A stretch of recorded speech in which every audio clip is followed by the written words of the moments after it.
നമസ്കാരം. മാർക്ക് ഫെല്ലർക്ക് അങ്ങ് ദൂരെയായി ആ സിറ്റി കാണാം. ആ സിറ്റിയിലേക്ക് ചെല്ലാനാണ് ടിയാൻജി മാർക്കിനോട് പറഞ്ഞിരിക്കുന്നത്.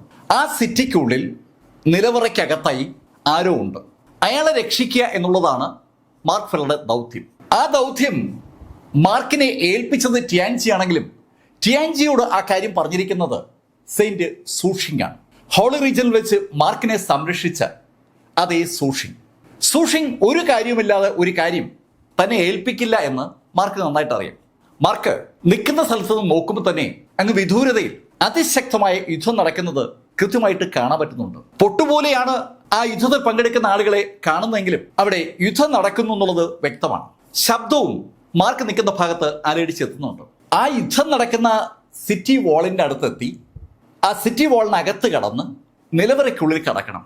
അതിനെന്താണ് മാർഗം എന്ന് മാർക്ക് ആലോചിക്കുമ്പോഴാണ് മാർക്കിനടുത്തേക്ക് രണ്ടാളുകൾ നടന്നു വരുന്നത്. മാർക്ക് എന്ന് വിളിച്ചുകൊണ്ട് ആ ഓടി വരുന്ന ആളുകളെ കണ്ടതും മാർക്ക് തിരിഞ്ഞു നോക്കിയപ്പോൾ മാർക്ക് കാണുന്നത് ഷെൻ ക്യൂനെയും ലീ വൂനെയാണ്.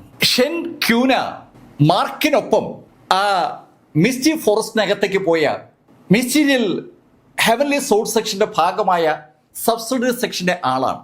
ആ ക്യൂന മാർക്കിനൊപ്പം മിസ്റ്റീരിയൽ ഹെവൻലി സോഴ്സ് സെക്ഷന് മുന്നിൽ നടന്ന ആ യുദ്ധത്തിൽ പങ്കെടുത്തിരുന്നു. മാർക്ക് ആ മിസ്റ്റീരിയൽ സോഴ്സ് സെക്ഷനകത്ത് ആയിരിക്കുന്ന സമയത്ത് ഷെൻക്യൂനെയും കൂട്ടരും മാർക്കിന്റെ ഹ്യൂമൻ റൈറ്റ്സ് വാച്ചിനൊപ്പം ചേർന്ന് യുദ്ധം ചെയ്യുന്നത് മാർക്ക് കണ്ടിരുന്നു. ആ ബൗണ്ടറി പിൻവലിച്ച സമയത്ത് മാർക്ക് പുറത്തെത്തുമ്പോൾ പിന്നെ പരസ്പരം കണ്ടുമുട്ടാൻ പറ്റാത്ത ശൈലിയിൽ യുദ്ധം കൊടുമ്പിരി കൊണ്ടിരുന്നു. അന്ന് അവസാനം അവിടെയുണ്ടായ പൊട്ടിത്തെറിയും ചുഴിയൊക്കെ ആളുകളെ പല സ്ഥലത്തേക്കും അടിച്ചു തെറിപ്പിച്ചപ്പോൾ മാർക്ക് എങ്ങനെയോ ഈ സെയിന്റ് കിങ്ഡത്തിൽ എത്തിയതാണ്. ആ സെയിന്റ് കിങ്ഡത്തിൽ വെച്ച് മാർക്ക് പിന്നീട് കണ്ടത് ആ തണ്ടർ കോർട്ട്യാർഡിലെ ഫ്ലോർ ഗ്രാനിയുടെ ആ ബന്ധുവിനെയും പിന്നെ ആ ജി കുടുംബത്തിലെ ടിയാൻ മെങ്ങിനെയുമാണ്.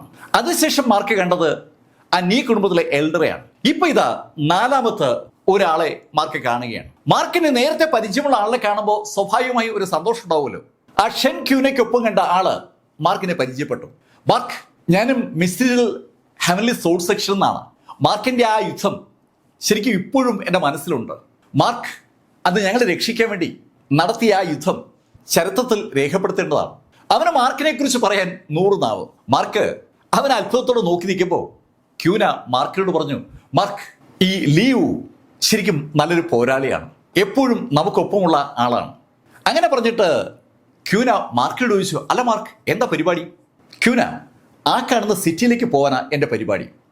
മാർക്ക്, ഞങ്ങളും അങ്ങോട്ടേക്കാണ്.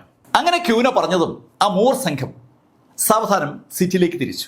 സിറ്റിയിലേക്കുള്ള ആ യാത്ര ഹോളി റീജിയനിലായിരിക്കുന്ന സമയത്താണെങ്കിൽ മാർക്കിനും ക്യൂനയ്ക്കൊക്കെ നിമിഷ നേരം കൊണ്ട് കവർ ചെയ്യാൻ പറ്റും. കാരണം അവർക്ക് അനായാസം ആകാശത്തിലേക്ക് പറന്നു പോകാനും ആകാശത്തൂടെ അങ്ങനെ മൂവ് ചെയ്യാനും പറ്റും. മാർക്കിന് അല്ലാതെയും ഒരുപാട് സ്പീഡപ്പ് ചെയ്യാനുള്ള ആക്ടിവിറ്റീസ് ഹോളി റീജിയനിൽ സ്വന്തമായി ഉണ്ടായിരുന്നു. അതൊന്നും തന്നെ ഈ സെയിന്റ് കിങ്ഡത്തിൽ ഫലപ്രദമല്ല.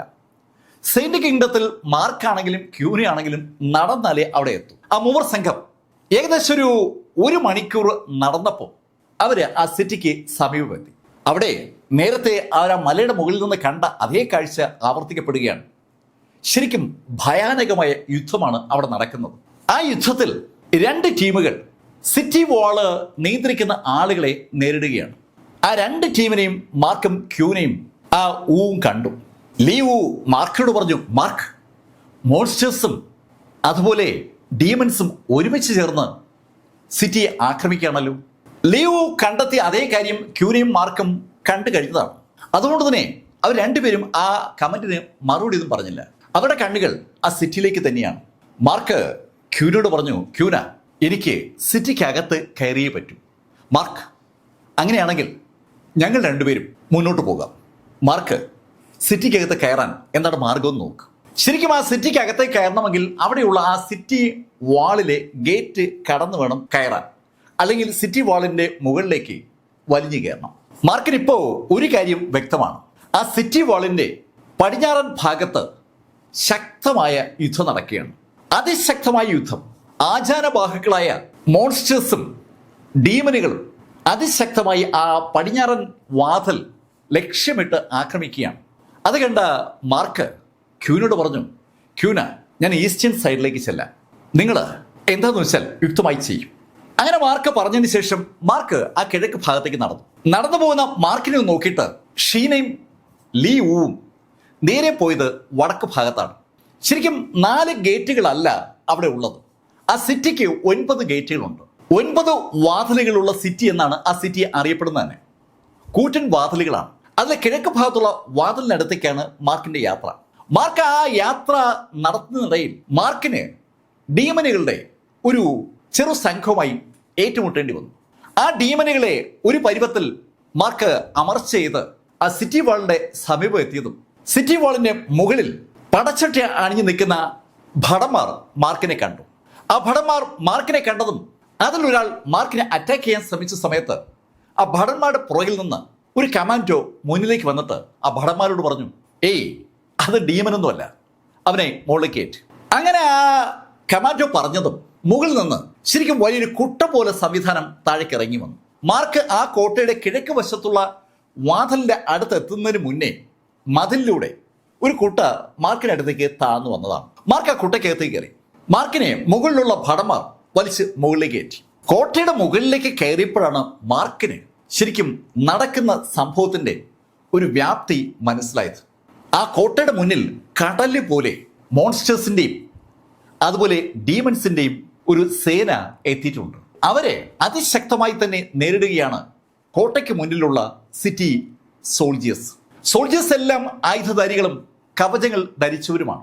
ആ കവചധാരികളായ സോൾജേഴ്സ് അതിശക്തരുമാണ്. പക്ഷേ ആ സോൾജേഴ്സിന് പലപ്പോഴും മോൺസ്റ്റേഴ്സിനെയും അതുപോലെ ഡീമനുകളെയും പരാജയപ്പെടുത്താൻ പറ്റുന്നില്ല എന്ന കാര്യം മാർക്ക് പെട്ടെന്ന് തന്നെ മനസ്സിലാക്കി. മാർക്ക് ആ കാഴ്ചയിലേക്ക് അങ്ങനെ നോക്കി നിൽക്കുമ്പോൾ മാർക്കിനെ അവിടേക്ക് വിളിച്ചു കയറ്റാൻ ആവശ്യപ്പെട്ട ആ കമാൻഡോ ഒരു ഉത്തരവ് കൊടുത്തു. ഏയ്, നീ ഒരു കാര്യം ചെയ്യ്, നീ ആ വെസ്റ്റേൺ ഗേറ്റിന്റെ മുകളിലേക്ക് ചെല്ലും. വെസ്റ്റേൺ ഗേറ്റിലാണ് അതിശക്തമായ യുദ്ധം നടക്കുന്നതെന്ന് പുറത്തുനിന്ന് മാർക്ക് കണ്ടതാണ്. മുകളിലേക്ക് കയറിയ മാർക്കിന് ആ കമാൻഡോ കൊടുത്ത ഉത്തരവ് ആ പടിഞ്ഞാറൻ ഗേറ്റിന്റെ ഭാഗത്തേക്ക് ഇതിന് പോകാനാണ്. പക്ഷേ ഇവിടെ ഉള്ളൊരു ഗുണമെന്തെന്ന് ചോദിച്ചാൽ മാർക്ക് യാത്ര ചെയ്യുന്നത് കോട്ടയ്ക്ക് മുകളിലൂടെയാണ്. താഴെക്കൂടെയാണ് മാർക്ക് എത്തിയിരുന്നെങ്കിൽ അവിടുത്തെ ആ യുദ്ധത്തിൽ മാർക്ക് പെട്ടുപോയി. മാർക്ക് അതിനെക്കുറിച്ച് ആലോചിച്ചതും കമാൻഡോ മാർക്കിനോട് ചോദിച്ചു, എന്താ നിന്റെ പേര്? എൻ്റെ പേര് മാർക്ക് ഫെല്ലർ എന്നാണ്. മാർക്ക് ഫെല്ലർ, നീ നേരെ ആ വെസ്റ്റേൺ വാതിലിനടുത്ത് ചെല്ലും. കമാൻഡോ അങ്ങനെ ഒരു ഉത്തരവ് നൽകിയതും കൂടുതൽ ഒന്നും ആലോചിക്കാൻ നിൽക്കാതെ മാർക്ക് ആ പറഞ്ഞ സ്ഥലത്തേക്ക് നടന്നു. പടിഞ്ഞാറ് ഭാഗത്തുള്ള ആ കൂറ്റൻ കോട്ടവാതിലിന്റെ അടുത്ത് മാർക്ക് എത്തുമ്പോൾ അവിടെ പൊരിഞ്ഞ യുദ്ധം നടക്കുകയാണ്. മാർക്കും ആ പടിഞ്ഞാറൻ കോട്ടവാതിലിൽ നമ്മൾ അകലം ഏകദേശം ഒരു 100 മീറ്റർ ആയ സമയത്ത് മാർക്ക് ഒരു കാഴ്ച കണ്ടു. മാർക്ക് നടക്കുന്ന ആ കോട്ടമതിലിന്റെ മുകളിലേക്ക് താഴെ നിന്ന് 2 മോൺസ്റ്റേഴ്സ് പതുക്കെ കയറി വരുന്ന കാഴ്ചയാണ് മാർക്ക് കണ്ടത്.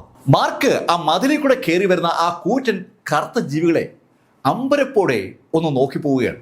മാർക്ക് ഇതുവരെ കാണുകയോ കേൾക്കുകയോ ചെയ്തിട്ടില്ലാത്ത ശൈലിയിലുള്ള ശരിക്കും അതിശക്തരായ ജീവികളാണ് മുകളിലേക്ക് കയറുന്നത്. ആ 2 പേരുടെ പുറകിലായി വേറെയും ജീവികൾ കയറി വരികയാണ്.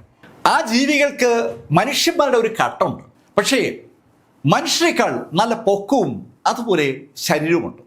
കഥകളിലൊക്കെ വായിച്ച് കേട്ടിട്ടുള്ള ഔഗർ എന്ന് വിളിക്കപ്പെടുന്ന ഒരു ജീവിയുടെ കട്ടാണ് ആ മൃഗങ്ങളിൽ അല്ലെങ്കിൽ ആ ജീവികളിൽ മാർക്ക് കണ്ടത്.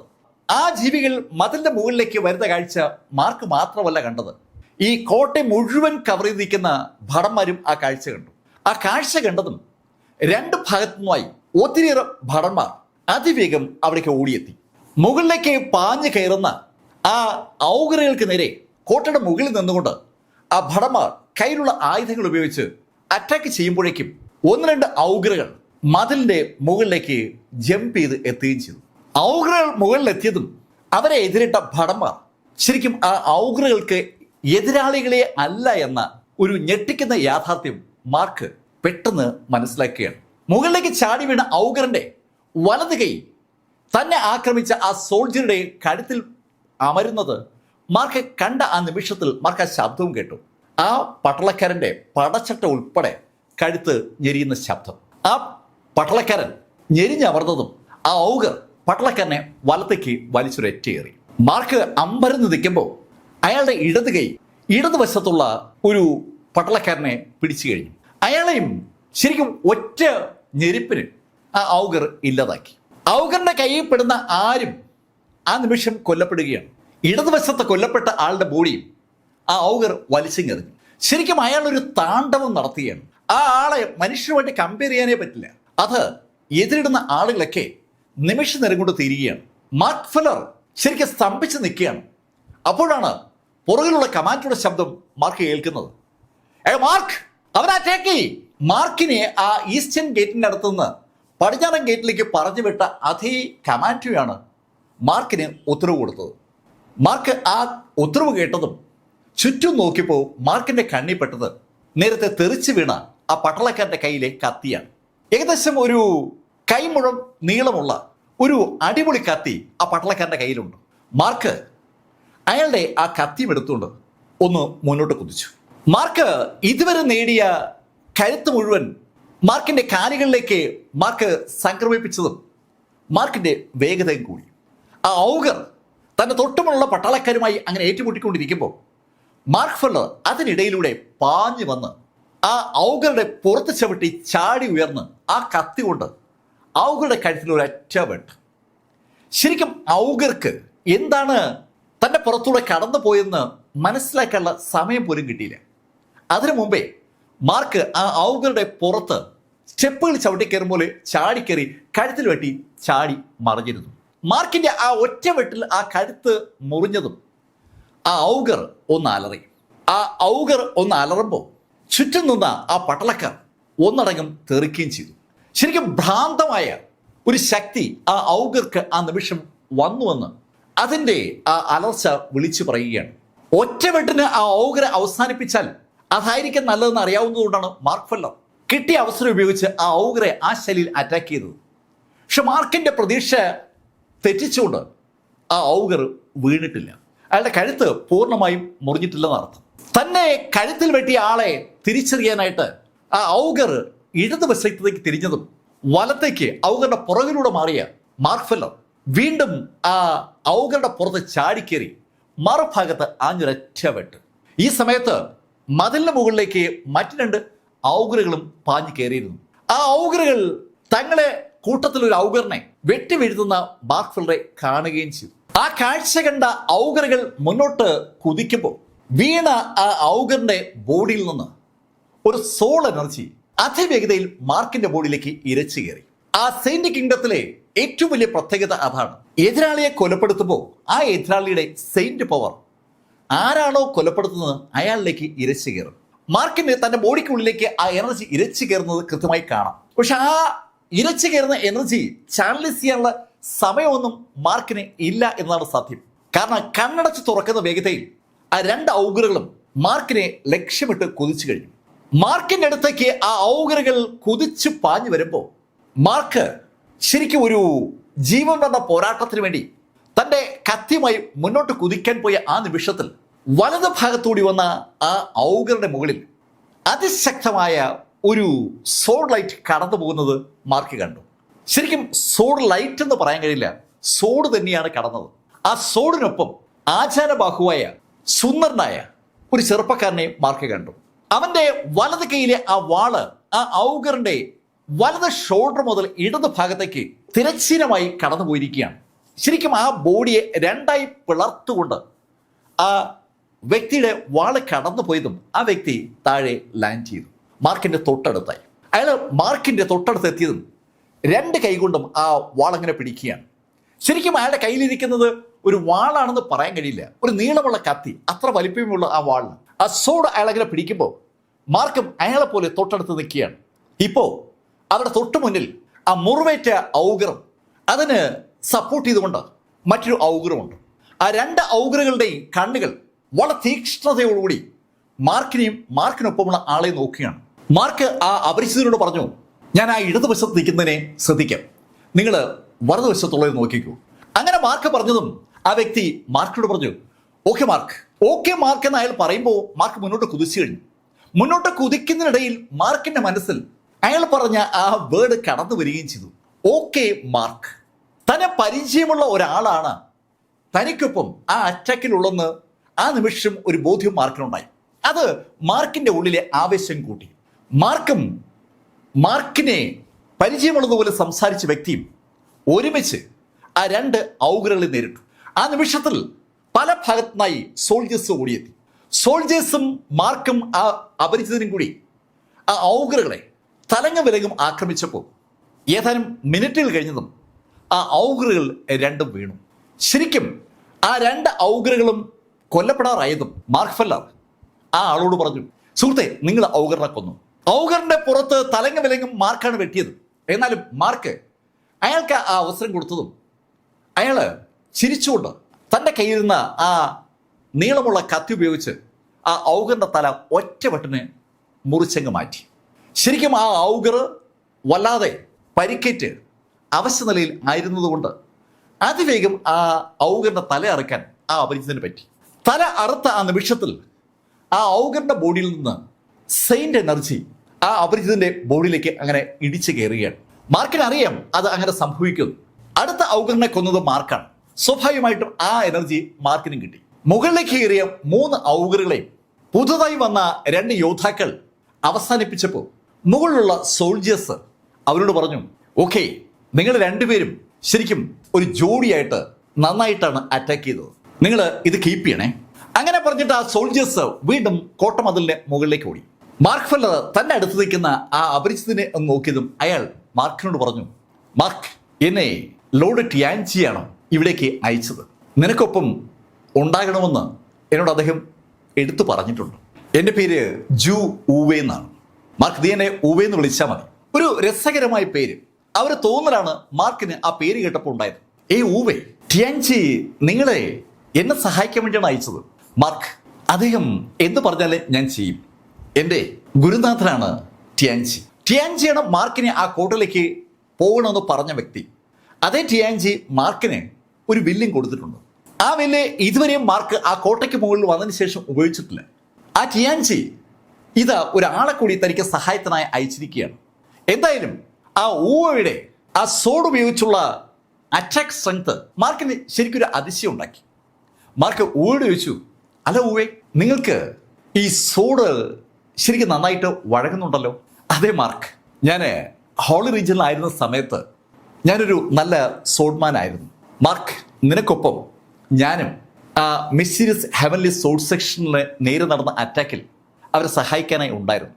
സെയിന്റ് സൂഷിങ് പറഞ്ഞതിൻ്റെ അടിസ്ഥാനത്തിൽ ടിയാൻജി ഞാനും അവിടെ എത്തിയതാണ്. അന്ന് അവിടെ നടന്ന ആ വിവരിക്കാനാവാത്ത സംഭവങ്ങളുടെ ഫലമായിട്ടാണ് ഞങ്ങൾ രണ്ടുപേരും ഇവിടെ എത്തിയത്. ഞങ്ങൾക്ക് ശരിക്കും ഇവിടെ എത്താൻ കഴിഞ്ഞത് സെയിന്റ് സൂഷിങ്ങിൻ്റെ സഹായത്താലാണ്. അദ്ദേഹം ഞങ്ങൾക്ക് രണ്ടുപേർക്കും സെയിന്റ് ഫ്ലെയിമുകൾ നൽകിയിരുന്നു. സെയിന്റ് ഫ്ലെയിമോ? അതേ മാർക്ക്, നീയും ഇവിടെ എത്തിയിട്ടുണ്ടെങ്കിൽ അതിൻ്റെ അർത്ഥം നിന്റെ ഉള്ളിലും സെയിന്റ് ഫ്ലെയിം ഉണ്ടെന്നാണ്. മാർക്ക് ഫെല്ലർക്ക് ശരിക്കും അന്നത്തെ ആ ചുഴിക്കുള്ളിൽ എന്താണ് കൃത്യമായി സംഭവിച്ചതെന്നുള്ളതിനെ കുറിച്ച് ഇപ്പോഴും ഒരു ധാരണയുമില്ല. മാർക്കിന്റെ കയ്യിൽ എമിലി ബ്ലാക്ക് ഉണ്ടായിരുന്നു. എമിലി ബ്ലാക്കിനെ മാർക്ക് എടുത്ത് പൊക്കുമ്പോഴാണ് ആ ചുഴിയിൽ മാർക്കും എമിലിയും ഡീലിയും ഫ്ലവർ ഗ്രാനിയും ചാങ്മാങ്ങും ഒക്കെ പല സ്ഥലത്തേക്ക് തെറിക്കുന്നത്. അവരൊക്കെ എങ്ങോട്ട് പോയെന്നോ അവർക്ക് എന്ത് സംഭവിച്ചെന്നോ മാർക്കിനിപ്പോൾ ഒരു പിടിയില്ല. അന്ന് മാർക്കിന്റെ തൊട്ടു മുന്നിൽ ഷെൻ ക്യൂനെ ഉണ്ടായിരുന്നു. ആ ക്യൂനെ മാർക്ക് ഇപ്പോൾ കാണുകയും ചെയ്തു. മാർക്ക് അന്ന് കാണാത്ത ആളുകളാണ് ആ തണ്ടർ കോട്ടിയാടിലെ ഹീന കുയാൻജിയും അതുപോലെ ആ നീ കുടുംബത്തിലെ എൽഡറും പിന്നെ ടിയാൻമെങ് ഒക്കെ. ആ കക്ഷികളെയൊക്കെ മാർക്ക് ഇവിടെ വെച്ച് കണ്ടു. അതുകൊണ്ട് തന്നെ ഊവ പറഞ്ഞ കാര്യം കേട്ടപ്പോൾ മാർക്കിന്റെ ഉള്ളിൽ ഒരു സന്തോഷം ഉണ്ടായി. മാർക്കിന്റെ മുഖത്ത് പുഞ്ചിരി വിരിഞ്ഞു കണ്ടതും ഊവെ മാർക്കിനോട് പറഞ്ഞു, മാർക്ക്, ഈ സെയിന്റ് കിങ്ഡത്തിന് ഇപ്പോൾ അധിപന്മാരില്ല. അതുകൊണ്ടാണ് എല്ലാവരും ഇവിടേക്ക് വരുന്നത്. ഈ കിങ്ഡത്തിൽ നേറ്റീവായിട്ടുള്ള ആളുകളുണ്ട്. ഇവിടെ ജനിച്ചു വളർന്ന അല്ലെങ്കിൽ പണ്ട് കാലത്തെ ഇവിടെ എത്തിയ ആളുകളുണ്ട്. ആ ആളുകളെ ആക്രമിക്കുകയാണ് ഈ മോൺസ്റ്റേഴ്സും ഡീമൻസും. ഹ്യൂമൻ റേസിൻ്റെ കയ്യിലിരിക്കുന്ന സ്ഥലങ്ങളൊക്കെ പിടിച്ചെടുക്കാൻ ഡീമനുകളും അതുപോലെ മോൺസ്റ്റേഴ്സും ഒന്നിച്ചു ചേർന്ന് അറ്റാക്ക് നടത്തുകയാണ്. മാർക്ക് അവിടെ ഹോളി റീജിയനിൽ കണ്ട അതേ കാഴ്ച ഇവിടെയും കാണുകയാണ്. പക്ഷെ ഹോളി റീജിയനിൽ മാർക്കിന് ഒരുപാട് ഡിവൈൻ സ്പെല്ലുകൾ ഉപയോഗിക്കാൻ പറ്റുമായിരുന്നു. പക്ഷെ ഇവിടെ ആ തരത്തിലുള്ള ഒരു പരിപാടിയും നടക്കത്തില്ല. സ്വന്തം കൈയുടെ കരുത്ത് അതല്ലാതെ വേറൊന്നും നടക്കില്ല. എന്നാൽ മാർക്കിന്റെ കേസിൽ അങ്ങനെ അത് തീർത്തു പറയാനും പറ്റില്ല. മാർക്കിനെ കടലിൽ വെച്ച് കിട്ടിയ ആ കണ്ണ് ആ മിസ്റ്റീരിയസ് സോഡ് സെക്ഷനിലെ റോബിൻ പറഞ്ഞ അനുസരിച്ചാണെങ്കിൽ മാർക്കിന്റെ പിതാവിൻ്റെതാണ്.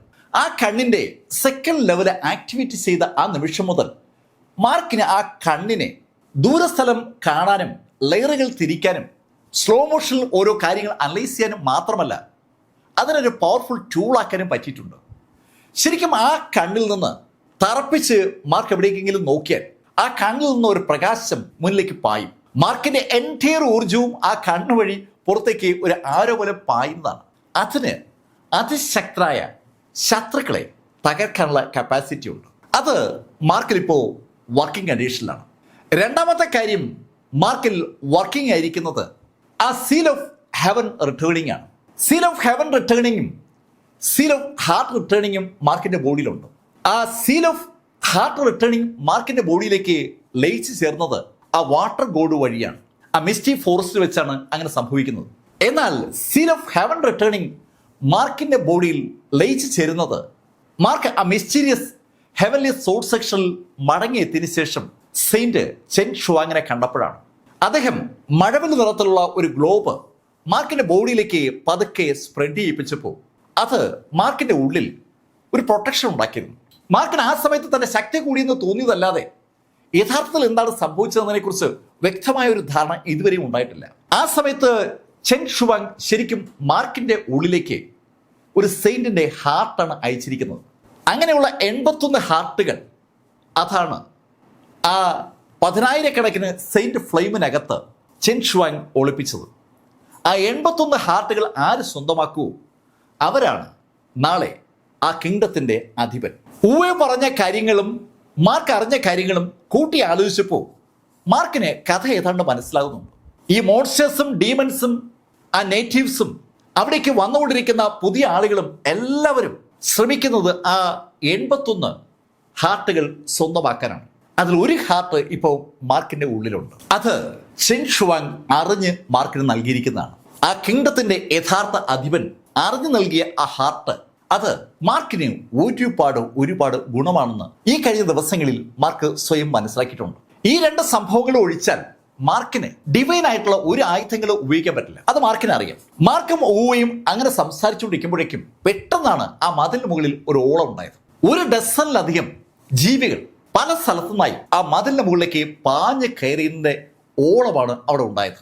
സോൾജേഴ്സും ആ ജീവികളും തമ്മിൽ അതിശക്തമായ ഒരു സംഘടന ആരംഭിച്ചു. ആ സംഘടനം ഒരു നിമിഷം ഒന്ന് നോക്കിയിട്ട് മാർക്കും ഊവയും മുന്നോട്ട് കുതിച്ചു. ആ കോട്ട സംരക്ഷിക്കുക എന്നുള്ളത് അവരുടെ ദൗത്യമാണ്. അതുകൊണ്ട് തന്നെ ആലോചിച്ച് നിൽക്കാൻ സമയമില്ല എന്ന് അവർക്ക് രണ്ടുപേർക്കും അറിയാം. മാർക്ക് ഫെല്ലറും ഊവയും ശരിക്കും ഒരു ലീതൽ ജോഡിയാണെന്ന് അത് കാണുന്ന ആർക്ക് മനസ്സിലാവും. കാരണം രണ്ടുപേരും ഒരുമിച്ച് മുന്നോട്ട് കുതിക്കുമ്പോൾ ആരുടെ കയ്യിലിരിക്കുന്ന കത്തിയാണ് എതിരാളിയുടെ പുറത്തേക്ക് കയറുന്നതെന്ന് പറയാൻ കഴിയാത്ത ശരിയിൽ രണ്ടുപേരും അതിവേഗം അറ്റാക്ക് ചെയ്യാണ്. രണ്ടുപേരുടെയും വേഗത അതാണ് അവരുടെ പ്രത്യേകത. മാർക്കിന് കാലങ്ങൾക്ക് ശേഷം ഇതാ ഒരു ഒന്നിച്ച് അറ്റാക്ക് ചെയ്യാൻ കഴിയുന്ന ഒരു ടീമിനെ കിട്ടിയിരിക്കുകയാണ്. ഒരു കമ്പാനിയൻ എന്ന് വിളിക്കാൻ കഴിയുന്ന ശൈലിയിൽ ഊവെ മാർക്കിനെ മനസ്സറിഞ്ഞ് മുന്നോട്ട് ചാടുകയും കുതിക്കുകയും ആകാശത്തേക്ക് ആ ജീവികളുടെ പുറത്തുകൂടി ചവിട്ടി കയറുകയും ചെയ്യും. ശരിക്കും ആ ജീവികൾ തങ്ങളുടെ മുകളിലേക്ക് ചവിട്ടി കയറിപ്പോയി അതിവേഗം കഴുത്തിറക്കുന്ന ഈ രണ്ട് ഭീകരന്മാരായ മനുഷ്യന്മാരെ കൊണ്ട് തോറ്റു എന്ന് പറയാം. മാർക്ക് ഫെല്ലറും ഊവയും കണ്ണഞ്ചിക്കുന്ന വേഗതയിൽ ആ ഡീമനുകൾക്കിടയിലേക്ക് പാഞ്ഞു കയറുകയും അതുപോലെ തന്നെ കണ്ണഞ്ചിക്കുന്ന വേഗതയിൽ അവിടെ നിന്ന് രക്ഷപ്പെടുകയും ചെയ്യും. അതിനിടയിൽ 1-2 ഡീമനുകൾ വീഴും. ഡീമനുകൾ വീണ് കഴിയുന്നതും ഓട്ടോമാറ്റിക്കായിട്ട് ആ ഊർജ്ജം ഊവയുടെയും അതുപോലെ മാർക്കിന്റെയും ബോഡിയിലേക്ക് കയറും. ആരാണോ അവരുടെ അവസാന ശ്വാസം നിലപ്പിച്ചത് ആ ആൾക്കാർക്കും ആ ഊർജ്ജം കിട്ടുക. മാർക്കും ഊവയും ശരിക്കും അവരുടെ ശക്തി വർദ്ധിപ്പിച്ചുകൊണ്ടിരിക്കുകയാണ്. തൻ്റെ ബോഡിയിലേക്ക് കയറുന്ന ഊർജ്ജത്തിൽ പകുതി മാർക്ക് എപ്പോഴും ആ മാനിഫെസ്റ്റേഷൻ ഗെയ്സിന് വേണ്ടി ആ കണ്ണിന് വേണ്ടി മാറ്റിവെക്കും. ബാക്കി പകുതി ആവശ്യാനുസരണം ഉപയോഗിക്കുക എന്നുള്ളതാണ് മാർക്കിൻ്റെ രീതി. ഓടേണ്ടി വന്നാൽ കാലിലേക്ക്, കൈ കൊണ്ട് ഇടിക്കേണ്ടി വന്നാൽ കൈയിലേക്ക്. മാർക്കിപ്പോൾ ആ കത്തി ഉപയോഗിക്കുന്നതുകൊണ്ട് എനർജി പകുതി കൈയിലേക്കും പകുതി കാലിലേക്കും കൊടുക്കും. ചില സമയത്ത് ആ കണ്ണിലേക്ക്. അങ്ങനെ മാറി തിരിഞ്ഞ് മാർക്ക് തനിക്ക് ലഭിക്കുന്ന ഊർജ്ജത്തെ അങ്ങനെ ഡിവൈഡ് ചെയ്തുകൊണ്ടിരിക്കുമ്പോൾ ഊവെ തൻ്റെ എനർജി പൂർണ്ണമായും ആ കൈയിലേക്ക് കൊടുക്കുകയാണ്. അയാളുടെ കൈയുടെ കരുത്താണ് അയാളുടെ ശക്തി എന്ന് പറയുന്നത്. അയാൾ ഒരു സോഡ് മാസ്റ്ററാണ്. സോഡ് മാസ്റ്ററുടെ വേഗത, കൃത്യത, അതിൻ്റെ ഷാർപ്പ്നെസ് അതൊക്കെ മാർക്കിന് അടുത്ത് നിന്ന് കാണാൻ പറ്റുന്നുണ്ട്.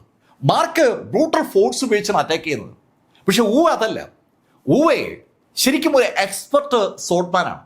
എന്തായാലും അടുത്ത 1 മണിക്കൂർ ആ കോട്ടയുടെ മുകളിൽ അവർ രണ്ടുപേരും കൂടി ഒരു താണ്ഡവം തന്നെ നടത്തിയെന്ന് പറയാം. അത് ഈ കാഴ്ച കണ്ടുകൊണ്ടുനിന്ന് കമാൻഡോയ്ക്ക് ശരിക്കും ഇഷ്ടപ്പെട്ടു. ശരിക്കും കമാൻഡോസ് ഒരുപാട് പേർ കവചിത വസ്ത്രങ്ങളോടെ ഇവർക്ക് തൊട്ടുപുറയിൽ ഒരു ലെയറായി നിപ്പുണ്ട്. ആ കമാൻഡോകളെ കടന്ന് ഇതുവരെയും ഒരു ഡീമനോ ഒരു മോൺസ്റ്ററോ പോയിട്ടില്ല. അതിന്റെ കാരണം ആ കമാൻഡോസിന്റെ ശക്തിയാണ്. മാർക്ക് ഫെല്ലർക്ക് ആ കമാൻഡോകളെ കണ്ടപ്പോൾ തന്നെ അറിയാം തങ്ങളെക്കാൾ ഒരുപാട് പവർഫുൾ ആണ് ആ കമാൻഡോകളെന്ന്. അത് ഊവയും മാർക്കിനോട് പറയുകയും ചെയ്തു. നടന്ന യുദ്ധങ്ങളിലൊക്കെ ഒരു വിജയം മാർക്കിനും ഊവയ്ക്കും ഉണ്ടായപ്പോഴാണ് പെട്ടെന്ന് അവിടേക്ക് ഒരു കറുപ്പ് നിറം വ്യാപിക്കുന്നത്. സാധാരണഗതിയിൽ അവിടേക്ക് ഇടിച്ചു കയറുന്ന ഡീമനുകളുടെ എണ്ണത്തെ 10 മടങ്ങ് മറികടന്നുകൊണ്ട് മേഘരൂപത്തിൽ ഒരുപാട് ഡീമനുകൾ പെട്ടെന്നാണ് ആ മതിലിന് മുകളിലേക്ക് പാഞ്ഞു കയറിയത്. മാർക്കിനും ഊവയ്ക്കും ആ മതിലിന്റെ അറ്റത്തെത്തി താഴെ നടക്കുന്ന യുദ്ധത്തിൽ എന്താണ് സംഭവിക്കുന്നതെന്ന് നോക്കാനുള്ള സമയമില്ല. താഴേക്ക് ചെല്ലുമ്പോൾ താഴ്ന്ന് മുകളിലേക്ക് അറ്റാക്ക് ഉണ്ട്. താഴ്ന്ന് മുകളിലേക്ക് അമ്പും വില്ലും ഉപയോഗിച്ച് അറ്റാക്ക് ചെയ്യുന്ന ആളുകളുണ്ട്. ശരിക്കും ആ കോട്ടയുടെ മുകളിലുള്ള വടങ്ങൾ പല സമയത്തും സോൾജേഴ്സ് ഉപയോഗിക്കുന്നുണ്ട്. ആ വടങ്ങൾ പുറത്ത് കെട്ടി കോട്ടയുടെ മുകളിൽ നിന്ന് താഴേക്ക് പായുന്ന സോൾജേഴ്സ് മുകളിലേക്ക് കയറി വരുന്ന ഈ ഡീമനുകളെയും മോൺസ്റ്റേഴ്സിനെ ആക്രമിക്കുന്നുണ്ട്. അങ്ങനെ താഴേക്ക് പാഞ്ഞു വരുന്ന സോൾജേഴ്സിനെ ലക്ഷ്യമിട്ട് പല കക്ഷികളും താഴെയുണ്ട്. അതുകൊണ്ട് തന്നെ പല വടങ്ങളും താഴേക്ക് പോയി കഴിയുമ്പോൾ പിന്നെ മുകളിലേക്ക് വരുമ്പോൾ ഡെഡ് ബോഡി ആയിരിക്കും വരുന്നത്. ഇതൊക്കെ നിരന്തരം നടന്നുകൊണ്ടിരിക്കുകയാണ്.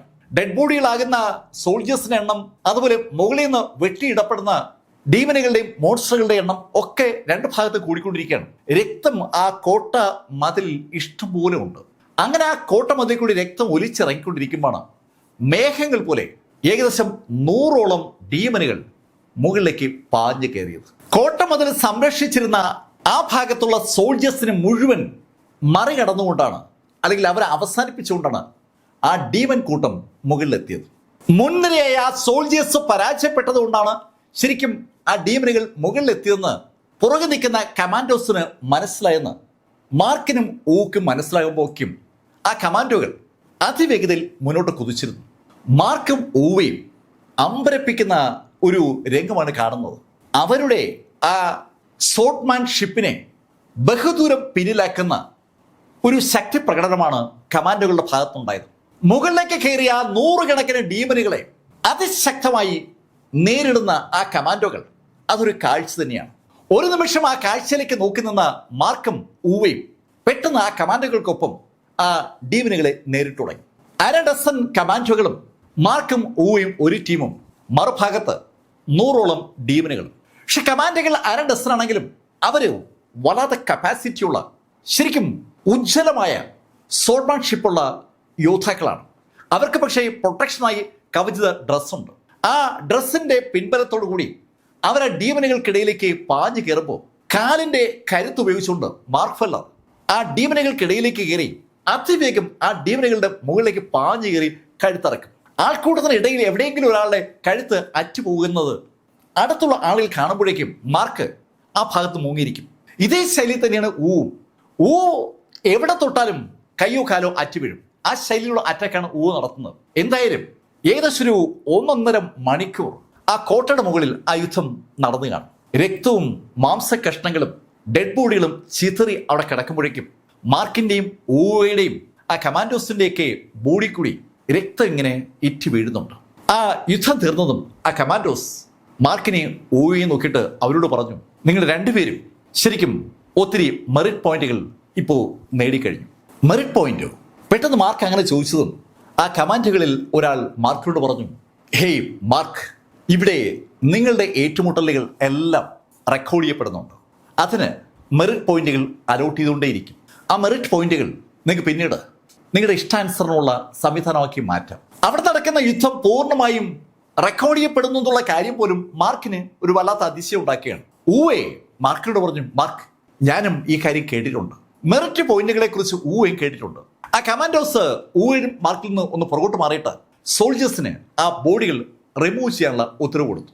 ആ ബോഡികൾ ആ കോട്ടയുടെ മുകളിൽ നിന്ന് ആ സോൾജേഴ്സ് തൂക്കിയെടുത്ത് ആ കോട്ടയുടെ മുകളിൽ കൂടി താഴേക്ക് ഇട്ടു തുടങ്ങി. മുകളിലേക്ക് കയറിയ ഡീമനുകളുടെ ഡെഡ് ബോഡി മുകളിൽ നിന്ന് താഴേക്ക് ഇങ്ങനെ പറപറ വന്ന് തുടങ്ങിയതും താഴെ ഡീമനുകളുടെ സൈന്യത്തിനകത്ത് ഒരു വല്ലാത്ത ഓളം ഉണ്ടാവുകയാണ്. 100ഓളം ഡീമൺ ഡെഡ് ബോഡികളാണ് മുകളിൽ നിന്ന് വലിച്ചെറിയപ്പെട്ടത്. ശരിക്കും ആ കാഴ്ച അവരുടെ ഇടയിൽ വല്ലാത്തൊരു ദേഷ്യം ഉണ്ടാക്കിയെന്ന് താഴെയുള്ള അലർച്ച വിളിച്ചു പറയുകയാണ്.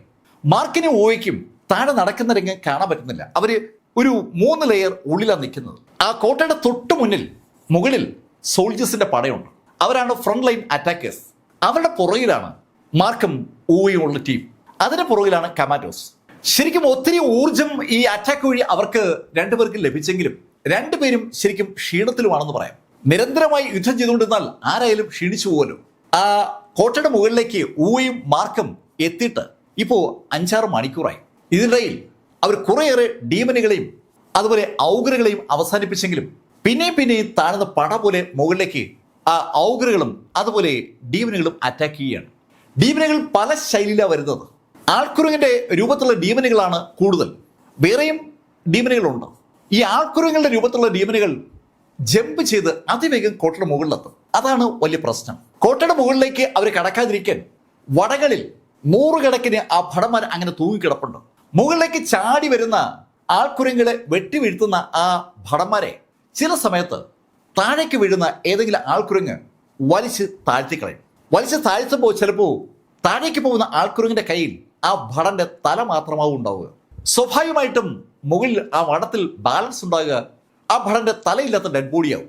ഈ കാഴ്ച കാണുന്ന സോൾജേഴ്സ് ആ ബോഡി വലിച്ചെടുക്കുമ്പോൾ അത് അവിടെ നിന്ന് റിമൂവ് ചെയ്യാനുള്ള നടപടിയിലേക്ക് മറ്റു സോൾജേഴ്സ് കിടക്കും. യുദ്ധത്തിന്റെ എല്ലാ ശൈലിയിലുമുള്ള രംഗങ്ങൾ അവിടെ അരങ്ങേറുകയാണ്. ആ കാഴ്ച നോക്കിയിരിക്കുന്ന മാർക്കിനോടായി ഊവ പറഞ്ഞു, മാർക്ക്, ഈ കോട്ടയ്ക്കുള്ളിലെ നിലവറയിലേക്ക് കടക്കണമെങ്കിൽ മെറിറ്റ് പോയിന്റ് വേണം. അപ്പോഴാണ് മാർക്ക് തന്റെ ദൗത്യത്തെക്കുറിച്ച് ഒന്നുകൂടെ ആലോചിക്കുന്നത്.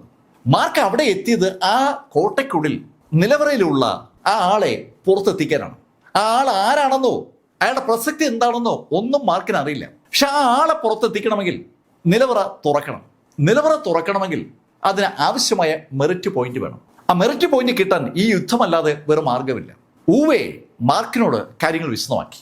ഊവേ ആ മെറിറ്റ് പോയിന്റുകളെ കുറിച്ച് പറഞ്ഞുകൊണ്ടിരിക്കുമ്പോഴാണ് അനവധി ഡീമനുകളുടെ അകമ്പടിയോടുകൂടി ആ മതിലിന്റെ മുകളിലേക്ക്, കോട്ടയുടെ മുകളിലേക്ക് ഒരു ചെറുപ്പക്കാരൻ പ്രത്യക്ഷപ്പെടുന്നത്. ശരിക്കും സുമുഖനായ ഒരു ചെറുപ്പക്കാരനാണ് ഇപ്പോൾ വന്നിരിക്കുന്നത്. ആ ചെറുപ്പക്കാരനെ കണ്ടതും ഊവേ മാർക്കിനോട് പറഞ്ഞു, മാർക്ക്, അത് ഇല്ലിന്നാണ്. ഇല്ലിന്നോ? അതെ മാർക്ക്, അവൻ്റെ അമ്മ ഒരു സെയിൻ്റാണ്. അത് ശരിക്കൊരു മന്ത്രവാദിനിയുമാണ്.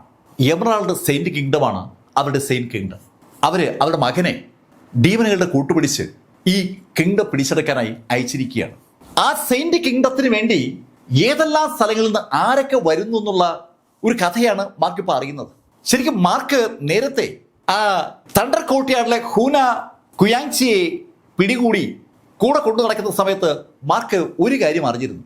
ഹോളി റീജിയനിലെ ക്യൂൻ കുടുംബത്തിലെ ആ സെയിന്റ് അവരെ അങ്ങോട്ട് വിട്ടത് ആ സെയിന്റ് കിങ്ഡത്തിന്റെ അധിപരാകാൻ വേണ്ടിയാണ്.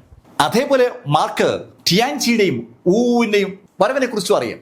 അവരെ അയച്ചത് സാക്ഷാൽ സെയിന്റ് സു ഷിങ് ആണ്. ഇപ്പൊ ഇതാ മറ്റൊരു വ്യക്തിയെ മാർക്ക് കാണുകയാണ്. ഒരു മന്ത്രവാദിനി സെയിന്റ് ആയിട്ടുള്ള എമറാൾഡ് കിങ്ഡത്തിന്റെ അധിപ അവരുടെ മകനെ തന്നെ ഇത് അയച്ചിരിക്കുകയാണ്. അങ്ങനെ മാർക്ക് ആലോചിക്കുമ്പോഴേക്കും ആ ഡീമനുകൾക്കൊപ്പം മുകളിലെത്തിയ ആ ചെറുപ്പക്കാരൻ ചുറ്റും ഒന്ന് വീക്ഷിക്കുന്നതാണ് മാർക്ക് കാണുന്നത്. അവൻ ചുറ്റും ഒന്ന് നോക്കിയിട്ട് അവന്റെ കൈയൊന്ന് അരക്കിയതും അവന്റെ കയ്യിൽ നല്ല നീളമുള്ള ഒരു ചങ്ങല പ്രത്യക്ഷപ്പെട്ടു. സെയിന്റ് വെപ്പണുകൾ ആ സെയിന്റ് കിങ്ഡത്തിനകത്ത് ആരും ഉപയോഗിക്കാറില്ല, അല്ലെങ്കിൽ ഉപയോഗിക്കാൻ പറ്റില്ല എന്നാണ് മാർക്ക് ഇതുവരെ ധരിച്ചിരുന്നത്. മാർക്കിനെ അമ്പരപ്പിച്ചുകൊണ്ട് ഒരു സെയിന്റ് വെപ്പന്റെ എല്ലാ ലക്ഷണങ്ങളുമുള്ള ഒരു ചങ്ങലയാണ് ആ ചെറുപ്പക്കാരന്റെ കയ്യിൽ വന്നത്. ആ ചങ്ങല അവൻ മുകളിൽ എത്തിയ സമയത്ത് അവന്റെ കൈവശമില്ലായിരുന്നു എന്ന് വ്യക്തമാണ്. ആ ചങ്ങല അവൻ എവിടെയെങ്കിലും ഒളിച്ചു വെച്ചിട്ടുണ്ടെങ്കിൽ അവന്റെ ശരീരത്തിൽ ഒരു സെയിന്റ് വെപ്പൺ ഉണ്ടാവും, അല്ലെങ്കിൽ മാർക്കിന്റെ കയ്യിൽ നേരത്തെ ഉണ്ടായിരുന്ന ശൈലിയിലുള്ള ഒരു മാജിക്കൽ ആർട്ടിഫാക്റ്റ് ഉണ്ടാവും. മാജിക്കൽ ആർട്ടിഫാക്റ്റുകൾ ഒന്നും തന്നെ ഈ സെയിന്റ് കിങ്ഡത്തിനകത്ത് വർക്കാവില്ല എന്ന കാര്യം മാർക്കിന് അറിയാം. പിന്നെ എങ്ങനെ അവൻ ഈ കൂറ്റൻ ചങ്ങല ഒളിപ്പിച്ചു? പല ചോദ്യങ്ങളും മാർക്കിന്റെ ഉള്ളിലേക്ക് വരുമ്പോഴേക്കും ആ ചെറുപ്പക്കാരൻ ലിൻ ആ ചങ്ങല ഒന്ന് ചെറുതായി കറക്കി പെട്ടെന്ന് അതിന്റെ വേഗതയും കൂട്ടി. ശരിക്കും ആ ചങ്ങല അതിവേഗം കറങ്ങിയതും ആ ചങ്ങല കടന്നു പോകുന്ന മേഖലയിലുള്ള ആ സോൾജേഴ്സ് ഒന്നടങ്കം ആ ചങ്ങലയുടെ പവർഫുൾ ഫോഴ്സിൽ തലയേറ്റും ബോഡി ചിതറിയും ആ കോട്ടയ്ക്ക് ഉള്ളിലേക്ക് കോട്ടയ്ക്ക് പുറത്തേക്കൊക്കെ വീഴുകയാണ്. ആ ചെറുപ്പക്കാരന്റെ ആ ഇല്ലിന്റെ ആ ചങ്ങല ടെക്നിക്ക് ശരിക്കും ഒരു സംഹാര താണ്ഡവം പോലെയാണ് മാർക്കിനും ഊവയ്ക്കും തോന്നിയത്. അവര് നിൽക്കുന്നിടത്തുനിന്ന് കുറച്ച് ദൂരെയാണ് ലിൻ നിൽക്കുന്നത്. ലിന്റെ ആ ചങ്ങല അവർ നിൽക്കുന്ന ഭാഗത്ത് എത്തുന്നില്ല. അത് കണ്ട ഊവെ മാർക്കിനോട് പറഞ്ഞു, മാർക്ക്, ഈ ഇല്ലിനെ ഇങ്ങനെ വിട്ടാൽ പ്രശ്നമാവും. ഊവെ അങ്ങനെ പറയുമ്പോഴേക്കും സോൾജേഴ്സ് കൂട്ടമായിട്ട് ആ ഇല്ലിനൊപ്പം വന്ന ഡീമനുകളെ നേരിട്ട് തുടങ്ങിയിട്ടുണ്ട്. ശരിക്കും ഒരു യുദ്ധം ആ മേഖലയിൽ സ്റ്റാർട്ട് ചെയ്തതും ഇല്ലിൻ ആ യുദ്ധം നടക്കുന്ന മേഖലയിൽ ആ ചങ്ങല ഉപയോഗിക്കാതായി. അയാൾ ചങ്ങല ഉപയോഗിച്ചാൽ ഒരു പ്രശ്നം, അവിടെയുള്ള ഡീമനുകൾ കൂടി അറ്റാക്ക് ചെയ്യപ്പെടും എന്നുള്ളതാണ്. അതുകൊണ്ട് അയാൾ ആ അറ്റാക്ക് നിർത്തിയിട്ട് ചങ്ങലയുമായി ശരിക്കും കോട്ടയുടെ മുകളിലേക്ക് ചാടി വീണു. ആ കോട്ട മതിലിന്റെ മുകളിൽ നിന്ന് മാർക്ക് ഫെല്ലറും ടീമും നിൽക്കുന്ന ആ ലെവലിലേക്ക് ചാടി വീണ അയാൾ ആ ചങ്ങല ഒന്ന് കറക്കുമ്പോൾ അയാളുടെ കയ്യിലേക്ക് ആ ചങ്ങല പറ്റിപ്പിടിച്ചിരിക്കുകയാണ്. ശരിക്കും ഏത് നിമിഷത്തിൽ വേണമെങ്കിലും അയാൾക്ക് ആ ചങ്ങല ഒന്ന് റിവേഴ്സ് ചെയ്യുമ്പോൾ അതിന് ശരിക്കും നീളം വയ്ക്കുന്ന ഒരു ശൈലിയിലുള്ള ചങ്ങലയാണ്. ആ ചങ്ങലയുടെ അറ്റത്ത് മാർക്ക് ഭൂമിയിലേക്ക് വെച്ച് കണ്ടിട്ടുള്ളത് പോലെ ഒരു ഗ്ലോബ് പോലുള്ള സാധനമുണ്ട്. ആ ഗ്ലോബിൽ പല തരത്തിലുമുള്ള ആണികൾ പിടിപ്പിച്ചിട്ടുണ്ട്. അതാണ് ശരിക്കും ഈ സോൾജേഴ്സിനെ അറുത്ത് താഴേക്കിട്ടത്. ആ ആണികൾ വളരെ ഷാർപ്പാണ്. ആ കയ്യിലേക്ക് ആ ആയുധം പിടിച്ചെടുത്ത ഇല്ലിൻ മുന്നോട്ട് നടക്കുന്ന കണ്ടതും മാർക്ക് ഫെല്ലർ അമ്പരപ്പോടെ ആ കാഴ്ച കണ്ടു.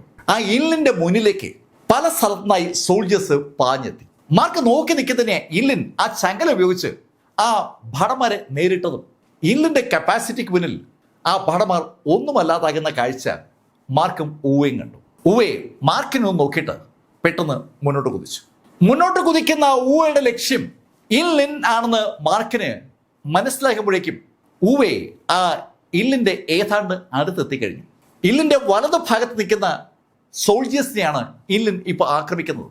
ഇല്ലിൻ തന്നെ ആക്രമിക്കാൻ വന്ന സോൾജേഴ്സിനെ മുഴുവൻ കാലപുരിക്ക് അയച്ചെങ്കിലും പിന്നെയും ഒരു തിരമാല പോലെ പട്ടാളക്കാർ അയക്കെതിരെ പാഞ്ഞു കയറുമ്പോൾ അയാളുടെ ശ്രദ്ധ പൂർണ്ണമായി ആ ഭാഗത്താണ്. അപ്പോഴാണ് ഇടതു ഭാഗത്തുകൂടി ഊവെ പാഞ്ഞു കയറിയത്. ഊവയുടെ കയ്യിൽ ആ സോഡുണ്ട്.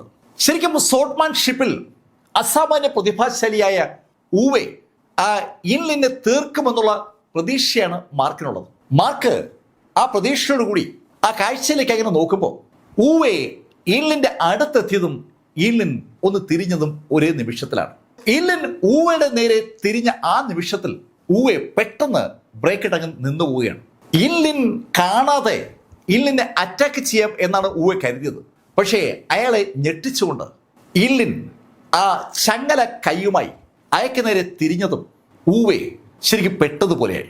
ഊവയുടെ കയ്യിൽ ഒരു സോഡുണ്ട്. ആ സോഡ് ചെറിയ സോഡുമാണ്. പക്ഷേ എതിരാളിയായ ഇല്ലിന്റെ കയ്യിലിരിക്കുന്നത് ഒരു ചങ്ങലയാണ്. പ്രത്യേക രീതിയിൽ തീർത്തിരിക്കുന്ന ചങ്ങല.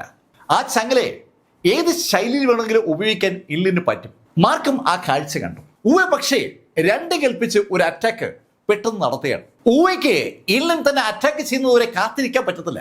ഇല്ലിൻ അറ്റാക്ക് ചെയ്താൽ താൻ തീരുമെന്നറിയാവുന്ന ഊവെ കയ്യിലുള്ള സോഡുമായി മുന്നോട്ട് കുതിച്ച് ആഞ്ഞ് വെട്ടാൻ ശ്രമിക്കുമ്പോഴേക്കും ഇല്ലിന്റെ ആ ചങ്ങല അയാളുടെ കയ്യിൽ നിന്ന് റിലീസ് ചെയ്യപ്പെട്ടു. ആ ചങ്ങലയ്ക്ക് ഒരു വല്ലാത്ത ഫോഴ്സാണ്. ആ ചങ്ങല തനിക്ക് തന്നെ പാഞ്ഞു വരുന്ന ആ സോഡിനെ ചെന്ന് ഇടിച്ചതും സോഡും ഊവയും കൂടെ തെറിച്ച ആ നിമിഷത്തിൽ ചങ്ങല പിൻവലിച്ച ഇല്ലിൻ രണ്ടാമതും ചങ്ങല ഉയർത്തി അതിശക്തമായി ഒരു അടിയാടി. ആ അടി ഊവയുടെ പുറത്ത് വീണാൽ ഊവെ കഷ്ണങ്ങളായി ചിതറും. ആ അടി ഊവയുടെ പുറത്ത് വീഴാൻ പോയ ആ നിമിഷത്തിൽ ഊവെ ആ കാഴ്ച കണ്ടു. ഇല്ലിൻ പുറകോട്ട് തെറിച്ചു പോകുന്ന കാഴ്ച. തെറിച്ചു പോകുന്ന ഇല്ലിന്റെ നെഞ്ചിലൂടെ രക്തം ഇങ്ങനെ പമ്പ് ചെയ്യുന്ന കാഴ്ചയും താഴെ വീണുപോയ ഊവെ കണ്ടു. ഊവെ ശരിക്കും അമ്പരപ്പോടെ തിരിഞ്ഞു നോക്കുമ്പോൾ മാർക്ക് ഫെല്ലർ ആ വില്ല് വലിച്ചു പിടിച്ചിരിക്കുന്നത് ഒക്കെ കാണാം. മാർക്കിന് ആ ടിയാൻചി നൽകിയ വില്ല് മാർക്ക് ആ സമയത്താണ് കയ്യിലെടുത്തത്. ആ വില്ല് കയ്യിലെടുത്ത മാർക്കിന്റെ കയ്യിൽ അമ്പൊന്നുമില്ല. അമ്പൊക്കെ വന്നുകൊള്ളുമെന്നാണ് ടിയാൻചി മാർക്കിനോട് പറഞ്ഞിരുന്നത്. ആ ഒരു വിശ്വാസത്തിന്റെ അടിസ്ഥാനത്തിൽ മാർക്ക് ആ ഞാണ് വലിച്ചതാണ്. മാർക്ക് എത്ര വലിച്ചിട്ടും മാർക്കിന്റെ കപ്പാസിറ്റിയുടെ 30% മാത്രമേ മാർക്കിന് ആ ഞാണി കൊടുക്കാൻ പറ്റുള്ളൂ. ആ ഞാണിൽ മാർക്ക് ഏകദേശം 30% വലിച്ചു പിടിച്ചതും പെട്ടെന്ന് പ്രകാശം കേന്ദ്രീകരിക്കപ്പെട്ട് അവിടെ ഒരു അമ്പ് ഉണ്ടാവുകയായിരുന്നു. മാർക്ക് ആ ഞാണ് റിലീസ് ചെയ്തതും ആ അമ്പ് അതിവേഗതയിൽ ഇല്ലിന് നേരെ പായുന്നത് മാർക്ക് കണ്ടിരുന്നു. അതിന്റെ എൻഡ് റിസൾട്ടിൽ മാർക്ക് കാണുന്നത് ആ അമ്പിൽ തുളച്ചു കയറിയ ഇല്ലിൻ പുറകോട്ട് തെറിക്കുന്നതാണ്. പുറകോട്ട് തെറിച്ച ഇല്ലിൻ പെട്ടെന്ന് കഷ്ണങ്ങളായി ചിതറി. കഷ്ണങ്ങളായി ചിതറുന്ന ഇല്ലിന്റെ ബോഡിയിൽ നിന്ന് ആ സോള് നഷ്ടമാകുമ്പോൾ സോൾ എനർജി മാർക്കിന്റെ ബോഡിയിലേക്ക് ഇഴച്ചു കയറും. ആ പ്രതീക്ഷയിൽ മാർക്ക് മുന്നോട്ട് ഓടിയപ്പോൾ അവിടെ അങ്ങനെ ഒരു സംഭവം ഉണ്ടായില്ല. മാർക്ക് നോക്കി നിൽക്കുമ്പോൾ ആ ഇല്ലിന്റെ ബോഡി പൂർണ്ണമായും ചിതറി അങ്ങ് അപ്രത്യക്ഷമായി. സോൾ ഇല്ലാത്ത ബോഡി. അങ്ങനെ ഒരു ബോഡി ഉണ്ടാകില്ല എന്നുള്ള കാര്യം മാർക്കിനറിയാം. മാർക്ക് ആ കാഴ്ചയിലേക്ക് അങ്ങനെ നോക്കുമ്പോൾ ഊവെ മാർക്കിനോട് പറഞ്ഞു, മാർക്ക്, അത് ഇല്ലിന്റെ ക്ലോൺ ആയിരുന്നു. ഊവെ പറയുന്നതിന് മുന്നേ തന്നെ മാർക്കും അത് മനസ്സിലാക്കി. ആ ഇല്ലിൻ ശരിക്കും അവന്റെ ക്ലോണിനെയാണ് അവിടേക്ക് അയച്ചത്. ആ ക്ലോണിന്റെ ശക്തി മാർക്കും ഊവെ നേൽ കണ്ടതാണ്. നൂറുകണക്കിന് ഭടന്മാരെ ഇല്ലാതാക്കാൻ ആ ക്ലോണിന് വളരെ വളരെ എളുപ്പം പറ്റിയിരുന്നു. ആ ശൈലിയിൽ ഒരു ക്ലോൺ സൃഷ്ടിക്കാൻ കഴിയുന്ന ഇല്ലിൻ ശരിക്കും ഒരു അപാര ശക്തിമാനാണ്. അവന്റെ മാതാവിന്റെ ആ ദുഷ്മന്ത്രാത ടെക്നിക്ക് കൂടി അവൻ പഠിച്ചിട്ടുണ്ടെങ്കിൽ അവനെ ജയിക്കാൻ എന്ന് പറഞ്ഞാൽ പ്രയാസമായിരിക്കും. ശരിക്കും അമ്പരപ്പിക്കുന്ന പവർഫുള്ളായ ക്ലോണിനെ ഈ സെയിന്റ് കിങ്ഡത്തിൽ സൃഷ്ടിക്കാൻ അവന് പറ്റിയിരിക്കുകയാണ്. ഈ സെയിന്റ് കിങ്ഡത്തിൽ സാധാരണഗതിയിൽ ഒരു തരത്തിലുള്ള മാജിക്കൽ ആക്ടിവിറ്റീസും അനുവദനീയമല്ല. അത് ചെയ്യാൻ ആർക്ക് പറ്റത്തുമില്ല. പക്ഷെ ഇവിടെ തന്നെപ്പോലെ ഒരു ക്ലോണിനെ സൃഷ്ടിക്കാൻ ഇല്ലിന് പറ്റിയിരിക്കുകയാണ്. അതിനെക്കുറിച്ച് ഊവയും മാർക്കും പരസ്പരം സംസാരിക്കുമ്പോൾ ആ സോൾജേഴ്സിൽ ചിലർ മാർക്കിനും ഊയുടെ അടുത്തേക്ക് വന്നു. അവരുടെ അടുത്തേക്ക് വന്ന പട്ടാളക്കാർ ഊയോടും മാർക്കിനോടും പറഞ്ഞു, നിങ്ങൾ ശരിക്കും അമ്പരപ്പിക്കുന്ന ഒരു കാര്യമാണ് ചെയ്തത്. അങ്ങനെ സോൾജേഴ്സ് പറയുമ്പോഴേക്കും ഒരു കമാൻഡോ മാർക്കിന്റെ അടുത്തേക്ക് വന്നു. ഏയ് മാർക്ക് ഫെല്ലർ, ഏയ് ഊവെ, നിങ്ങൾക്ക് രണ്ടുപേർക്കും മെറിറ്റ് പോയിന്റുകൾ ഇന്ന് അഡീഷണലായി നൽകും. ഇല്ലിന്റെ ക്ലോണിനെയാണ് മാർക്കും ഊവയും കൂടി നേരിട്ടെങ്കിലും അവര് ആ ക്ലോൺ തകർത്തിരിക്കുകയാണ്. സ്വന്തം ഊർജത്തിന്റെ ഒരു നല്ല ശതമാനം ഉപയോഗിച്ചിട്ടാണ് ഏതൊരാളും സ്വന്തം ക്ലോൺ സൃഷ്ടിക്കുക. ആ ക്ലോൺ തകർന്ന് തരിപ്പണമാകുമ്പോൾ നഷ്ടമായത് അയാളുടെ ശക്തി കൂടിയാണ്. ആ കാര്യം ആ കമാൻഡോയ്ക്ക് അറിയാം. കമാൻഡോ മാർക്കിനോട് പറഞ്ഞു, ആ ഇല്ലിൻ ഇനിയും വരും, പക്ഷെ അവന്റെ ശക്തി ഇനിയൊന്ന് കുറയും. മാർക്കിന്റെ മനസ്സിലുള്ള കാര്യം തന്നെയാണ് ആ കമാൻഡോ പറഞ്ഞത്. അങ്ങനെ ആ കമാൻഡോയും മാർക്ക് ഫെല്ലറും ഊവയും സോൾജേഴ്സും ചർച്ച ചെയ്തുകൊണ്ടിരിക്കുമ്പോൾ പെട്ടെന്ന് ആ കോട്ടയുടെ മുകളിലെ അന്തരീക്ഷം ഒന്ന് ഇരുണ്ടു. ആ അന്തരീക്ഷം ഇരുണ്ടതും കമാൻഡോ അവരോട് പറഞ്ഞു, ഏയ് ബി കെയർഫുൾ, സീഫർ അറ്റാക്ക് ചെയ്യാണ്. അങ്ങനെ പറഞ്ഞിട്ട് കമാൻഡോ അതിവേഗം അയാളുടെ പൊസിഷനിലേക്ക് മടങ്ങി മറ്റേ കമാൻഡോസിന് നിർദ്ദേശം കൊടുത്തു. പെട്ടെന്നാണ് ആ എൻറ്റിയർ കോട്ടയുടെ മുകളിലും ഒരു വല്ലാത്ത വിജിലൻസ് ഉണ്ടാകുന്നത്. സകല പട്ടാളക്കാരും ഒരു ഭയത്തോടെ ആ ഇരുട്ടിന്റെ ഭാഗത്തേക്ക് നോക്കുകയാണ്. കോട്ടയുടെ മുകളിൽ നോക്കുമ്പോൾ കറുപ്പ് നിറത്തിലാണ് ആ ഫോറസ്റ്റ് കാണുന്നത്. അത്രയും അകലമുണ്ട് കോട്ടയും ആ വനവും തമ്മിൽ. ആ വനത്തിന്റെ ഭാഗത്തു നിന്നാണ് ശരിക്കും കറുത്ത നിറത്തുള്ള മേഘങ്ങളുടെ ഒരു കൂട്ടം ആ കോട്ടയുടെ ഭാഗത്തേക്ക് വന്നത്. അതിന്റെ ഫലമായിട്ടാണ് ആ കോട്ടയുടെ മുകൾ ഭാഗത്ത് വല്ലാത്തൊരു കറുപ്പ് അനുഭവപ്പെട്ടത്. ഒരു ഇരുണ്ട കാലാവസ്ഥ, മഴ പെയ്യാൻ പോകുന്ന ശൈലിയിൽ മേഘങ്ങൾ വന്നു കൂടുമ്പോൾ ചുറ്റും ഇരുട്ടാകുന്ന പോലെ പെട്ടെന്ന് കണ്ണടച്ച് തുറക്കുന്ന വേഗതയിൽ ആ മേഘങ്ങൾ ആ എൻറ്റിയർ കോട്ടയുടെ മുകളിലും അങ്ങെത്തി. നല്ല ഇരുട്ട്, ശരിക്കും കുരുട്ട് എന്നൊക്കെ പറയും പോലെ ആ പകലിൽ പെട്ടെന്നാണ് ആ കോട്ടയുടെ മുകളിൽ ഇരുട്ട് വരുന്നത്. പെട്ടെന്ന് രാത്രിയായ ഒരു പ്രതീതി. മാർക്കും ഊവയും, മാർക്ക് ശരിക്കും അമ്പരപ്പോടെ ആ കാഴ്ച നോക്കുമ്പോൾ ഊവെ മാർക്കിനോട് പറഞ്ഞു, മാർക്ക്, ഈ സീഫർ മോൺസ്റ്റേഴ്സിന്റെ രാജാവാണ്. അയാൾ അതിശക്തനാണ്. അവനും ഈ സെയിന്റ് കിങ്ഡം പിടിച്ചെടുക്കാൻ ശ്രമിച്ചുകൊണ്ടിരിക്കുന്നവനാണ്. നേരത്തെ അവിടേക്ക് കയറാൻ ശ്രമിച്ച ആ കൂറ്റൻ ഔഗറുകളെ നിയന്ത്രിക്കുന്ന കഥാപാത്രമാണ് സീഫർ എന്ന് ഊവെ മാർക്കിനോട് സൂചിപ്പിച്ചു. മാർക്ക് തന്റെ മാനിഫെസ്റ്റേഷൻ ഗേസ് ആക്ടിവേറ്റ് ചെയ്ത് ആ ഇരുട്ടിനിടയിലൂടെ സീഫർ അവിടെ എങ്ങാനും ഉണ്ടോന്ന് നോക്കി. മാർക്കിന്റെ ആ കണ്ണിന്റെ ആ രണ്ടാം ലെയർ ഉപയോഗിച്ചുകൊണ്ട് മാർക്ക് ആ ഇരുട്ടിനെ പല തലങ്ങളായി കീറി മുറിച്ച് സീഫറുടെ യഥാർത്ഥ ബോഡി ആ ഇരുട്ടത്ത് എവിടെയെങ്കിലും ഉണ്ടോ എന്നൊരു അന്വേഷണം തുടങ്ങി. മാർക്ക് പതുക്കെ ആ ലെയറുകൾ ഒന്നൊന്നായി മാറ്റി കണ്ണുകൊണ്ട് ആ ഇരുട്ടിനെ ഫോളോ ചെയ്ത് എത്തുമ്പോൾ മാർക്കിന് അതിശക്തമായ ഒരു ഊർജത്തിന്റെ സാന്നിധ്യം അനുഭവപ്പെട്ടു. ശരിക്കും പവർഫുള്ളായ ഒരു ഊർജം. ആ ഊർജത്തിന്റെ സാന്നിധ്യം അനുഭവപ്പെട്ട ഭാഗത്തേക്ക് മാർക്ക് ഫെല്ലറുടെ ആ മാനിഫെസ്റ്റേഷൻ ഗെയ്സ് അല്ലെങ്കിൽ മാന്ത്രിക കണ്ണ് ഒന്ന് നോക്കുമ്പോൾ പെട്ടെന്ന് മാർക്ക് നോക്കിയ ഭാഗത്ത് ഒരു ചലനമുണ്ടായി. ഒരു കണ്ണ് അതിവേഗം മാർക്കിന്റെ കണ്ണിന്റെ ഭാഗത്തേക്ക് തിരിയുന്നത് കണ്ടതും മാർക്ക് അതിവേഗതയിൽ അവിടെ നിന്ന് തന്റെ കണ്ണ് പിൻവലിച്ചു. മാർക്ക് കണ്ണ് പിൻവലിച്ചെങ്കിലും മാർക്ക് നോക്കിയ ഭാഗത്തുള്ള കണ്ണിന്റെ ഉള്ളിൽ നിന്ന് ഒരു പ്രകാശം മാർക്കിനെ ഫോളോ ചെയ്ത് അതിവേഗം മാർക്ക് നിൽക്കുന്ന ഭാഗത്തേക്ക് എത്തി. ആ പ്രകാശം മാർക്കിന്റെ ബോഡിയിൽ ഇടിച്ചതും മാർക്ക് തെറിച്ചതും ഒരേ നിമിഷത്തിലാണ്. മാർക്കിന്റെ ആ മാനിഫെസ്റ്റേഷൻ ഗേസിനെ മാർക്ക് പിൻവലിച്ചിട്ടും ആ കണ്ണ് മാർക്കിനെ ഫോളോ ചെയ്ത് മാർക്കിന്റെ ബോഡിയിൽ എത്തുകയായിരുന്നു. ഇടിയേറ്റ് മാർക്ക് ഒത്തിരി ദൂരേക്ക് തെറിച്ചു. ശരിക്കും ആ ഇരുട്ടത്ത് പല ഭാഗത്തും മിന്നലുണ്ടാകുന്നത് കൊണ്ട് തന്നെ എന്താണ് സംഭവിക്കുന്നതെന്ന് ആർക്കും ഒരു പിടിയില്ല. പലരും തെറിക്കുകയും അലറി വിളിക്കുകയൊക്കെ ചെയ്തുകൊണ്ട് ഇതുവരെ അവര് അറ്റാക്ക് ചെയ്തുകൊണ്ടിരുന്നത് അവരുടെ മുന്നിൽ കാണുന്ന ആളുകളെയോ മൃഗങ്ങളെയോ ഡീമനുകളെയോ മോൺസ്റ്ററുകളെയൊക്കെയാണ്. പക്ഷെ ഇപ്പോൾ ആകാശം ഏതാണ്ട് ഇരുണ്ട് മേഘാവൃതമായി കിടക്കുകയാണ്. രാത്രി പോലെ ആകാശം. അതിനിടയിൽ നിന്ന് അതിശക്തമായ മിന്നലുകൾ ആളുകളുടെ പുറത്തേക്ക് അടിക്കുമ്പോൾ ആളുകൾ തെറിക്കുകയാണ്. ഒരു തരത്തിലും ഡിഫെൻഡ് ചെയ്യാൻ കഴിയാത്ത ശൈലിയുള്ള ഒരു അറ്റാക്കാണ് നടക്കുന്നത്. ആ അറ്റാക്ക് നടക്കുമ്പോഴാണ് മാർക്ക് ഫെൽഡൻ തെറിച്ചത്. അതുകൊണ്ട് തന്നെ മാർക്കിനൊപ്പം ഉണ്ടായിരുന്ന ഊവയ്ക്ക് എന്താണ് സംഭവിച്ചതെന്നൊരു പിടിയില്ല. മാർക്ക് തന്റെ മാന്ത്രിക കണ്ണുപയോഗിച്ച് ആ കേന്ദ്ര ബിന്ദുവിലേക്ക് പോയി എന്നുള്ള കാര്യം ഊവ അറിഞ്ഞിട്ടില്ല. പക്ഷേ മാർക്കിനെ അറ്റാക്ക് ചെയ്ത ആ നിമിഷത്തിൽ ആ കണ്ണിന്റെ ഉടമ അതിവേഗം അവിടുന്ന് പിന്മാറി. അയാൾ പിന്മാറിയതും ആകാശത്തുണ്ടായിരുന്ന ആ കറുത്ത മേഘങ്ങളും രാത്രിയെ അനുസ്മരിപ്പിക്കുന്ന ശൈലിയിലുണ്ടായ ഇരുട്ടുമൊക്കെ അതിവേഗം അവിടെ നിന്ന് പിന്മാറുകയാണ്. എന്താണ് സംഭവിക്കുന്നതെന്ന് ആർക്കും ഒരു പിടിയില്ല. പെട്ടെന്ന് ആ ഇരുട്ട് അങ്ങ് വിദൂരതയിൽ കാണുന്ന കാടിന്റെ ഉള്ളിലേക്ക് അങ്ങ് പാഞ്ഞുപോയി. ഈ കോട്ടയുടെ മുകളിൽ നിൽക്കുന്ന ആൾക്കാർക്ക് ആ കാഴ്ച നഗ്ന നേത്രങ്ങൾ കൊണ്ട് വിസിബിളാണ്. അവർക്ക് കാണാം ആ ഇരുട്ട് അകന്നകന്ന് പോകുന്ന കാഴ്ച. ഈ സമയത്ത് ദൂരേക്ക് തെറിച്ചു വീണ മാർക്ക് ഫെൽഡന്റെ ബോഡിക്കുള്ളിലെ ആ ഹാർട്ട് ഓഫ് ഹെവൻ ശരിക്കും പ്രവർത്തനം തുടങ്ങി. മാർക്കിന്റെ ബോഡി ആ പ്രകാശം അടിച്ച് ചിതറിയിട്ടുണ്ടാകും. കഷ്ണങ്ങളായി ചിതറിപ്പോയ മാർക്കിന്റെ ബോഡി റീകൺസ്ട്രക്ട് ചെയ്യാൻ ആ ഹാർട്ട് ഓഫ് ഹെവന് അധിക സമയം വേണ്ടി വന്നില്ല. ഹാർട്ട് ഓഫ് ഹെവനും ആ സീൽ ഓഫ് ഹാർട്ട് റിട്ടേണിംഗ് കൂടി മാർക്കിന്റെ ബോഡി വീണ്ടും ക്രമീകരിക്കുമ്പോഴാണ് ഊവെ ഓടി മാർക്കിന്റെ അടുത്തേക്ക് എത്തുന്നത്. മാർക്കിനെ പോലെ അനവധി സോൾജേഴ്സിന്റെ പുറത്ത് ഇതുപോലെ പ്രകാശം അടിച്ചിരുന്നു. അവരാരും തന്നെ എണീറ്റില്ല. അവരൊന്നും ബോഡി കണ്ടുപിടിക്കാൻ പറ്റാത്ത ശൈലിയിൽ ചിതറിയിരിക്കുകയാണ്. പക്ഷെ മാർക്ക് ഫെൽഡർ തെറിച്ചു വീണിട്ടും ഇത് ജീവനോടെ എണീക്കുകയാണ്.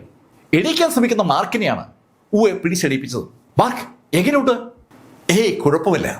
ഇപ്പോ നമ്മൾ അറ്റാക്ക് ചെയ്ത് ആ സീഫർ ആയിരിക്കും അല്ലേ? മാർക്ക് ആ ചോദ്യം ചോദിച്ചതും ഊവെ മാർക്കിനോട് പറഞ്ഞു, അതെ അതെ, ആ സീഫറാണ്. അവൻ ശരിക്കും ഒരു ദുർമന്ത്രവാദിയാണ്. അവൻ ഈ മന്ത്രവാദികളുടെ ഒരു വൻ ടീമിന്റെ അധിപനാണ്. അവന്റെ കീഴിലാണ് ഈ ഔഗറുകളും അതുപോലെ എല്ലാ മോൺസ്റ്റേഴ്സും ഉള്ളത്. ശരിക്കും മോൺസ്റ്റേഴ്സിന്റെ രാജാവായ അവൻ ഇവിടെ പിടിക്കാതിരിക്കാനാണ് മാർക്ക് നിന്നെ സഹായിക്കാനായി എന്നെ ടിയാൻചി അയച്ചിരിക്കുന്നത്. ഊവയുടെ വരവിന്റെ അർത്ഥം ഊവ ഒരിക്കൽ കൂടി മാർക്കിനോട് വിശദമാക്കി. അല്പനേരം നിശബ്ദനായി നിന്നിട്ട് മാർക്ക് ഊവയോട് ചോദിച്ചു, അല്ല ഊവേ, ഇവിടെ ഈ സെയിൻ കിങ്ഡത്തിൽ ആർക്കും മാജിക്കൽ ആക്ടിവിറ്റീസ് പറ്റില്ലല്ലോ. പക്ഷെ ഇപ്പോൾ ഈ കറുത്ത മേഘങ്ങൾ സൃഷ്ടിച്ച് അതിനകത്തൂടി ഈ സീഫർ നടത്തിയത് ഒരു മാജിക്കൽ അറ്റാക്ക് അല്ലേ? നമുക്കെന്തുകൊണ്ടാണ് നമ്മുടെ സ്പിരിച്വൽ എനർജി ഉപയോഗിക്കാൻ പറ്റാത്തത്? മാർക്ക്, ഹോളി റീജിയനിൽ നമുക്ക് സ്പിരിച്വൽ എനർജി ഉണ്ടായിരുന്നു, നമ്മളത് ഉപയോഗിച്ചു. ഇവിടെയും സ്പിരിച്വൽ എനർജി ഉണ്ട്, പക്ഷെ നമുക്കത് ഉപയോഗിക്കാൻ പറ്റില്ല. മാർക്ക്, ഇവിടെ നമുക്ക് ഉപയോഗിക്കാൻ കഴിയുക സെയിന്റ് എനർജിയാണ്. സ്പിരിച്വൽ എനർജിയേക്കാൾ ഒരുപാട് തലങ്ങൾ മുകളിലാണ് സെയിന്റ് എനർജി. സെയിന്റ് എനർജിയാണ് ശരിക്കും ഈ സീഫർ ഉപയോഗിച്ചത്.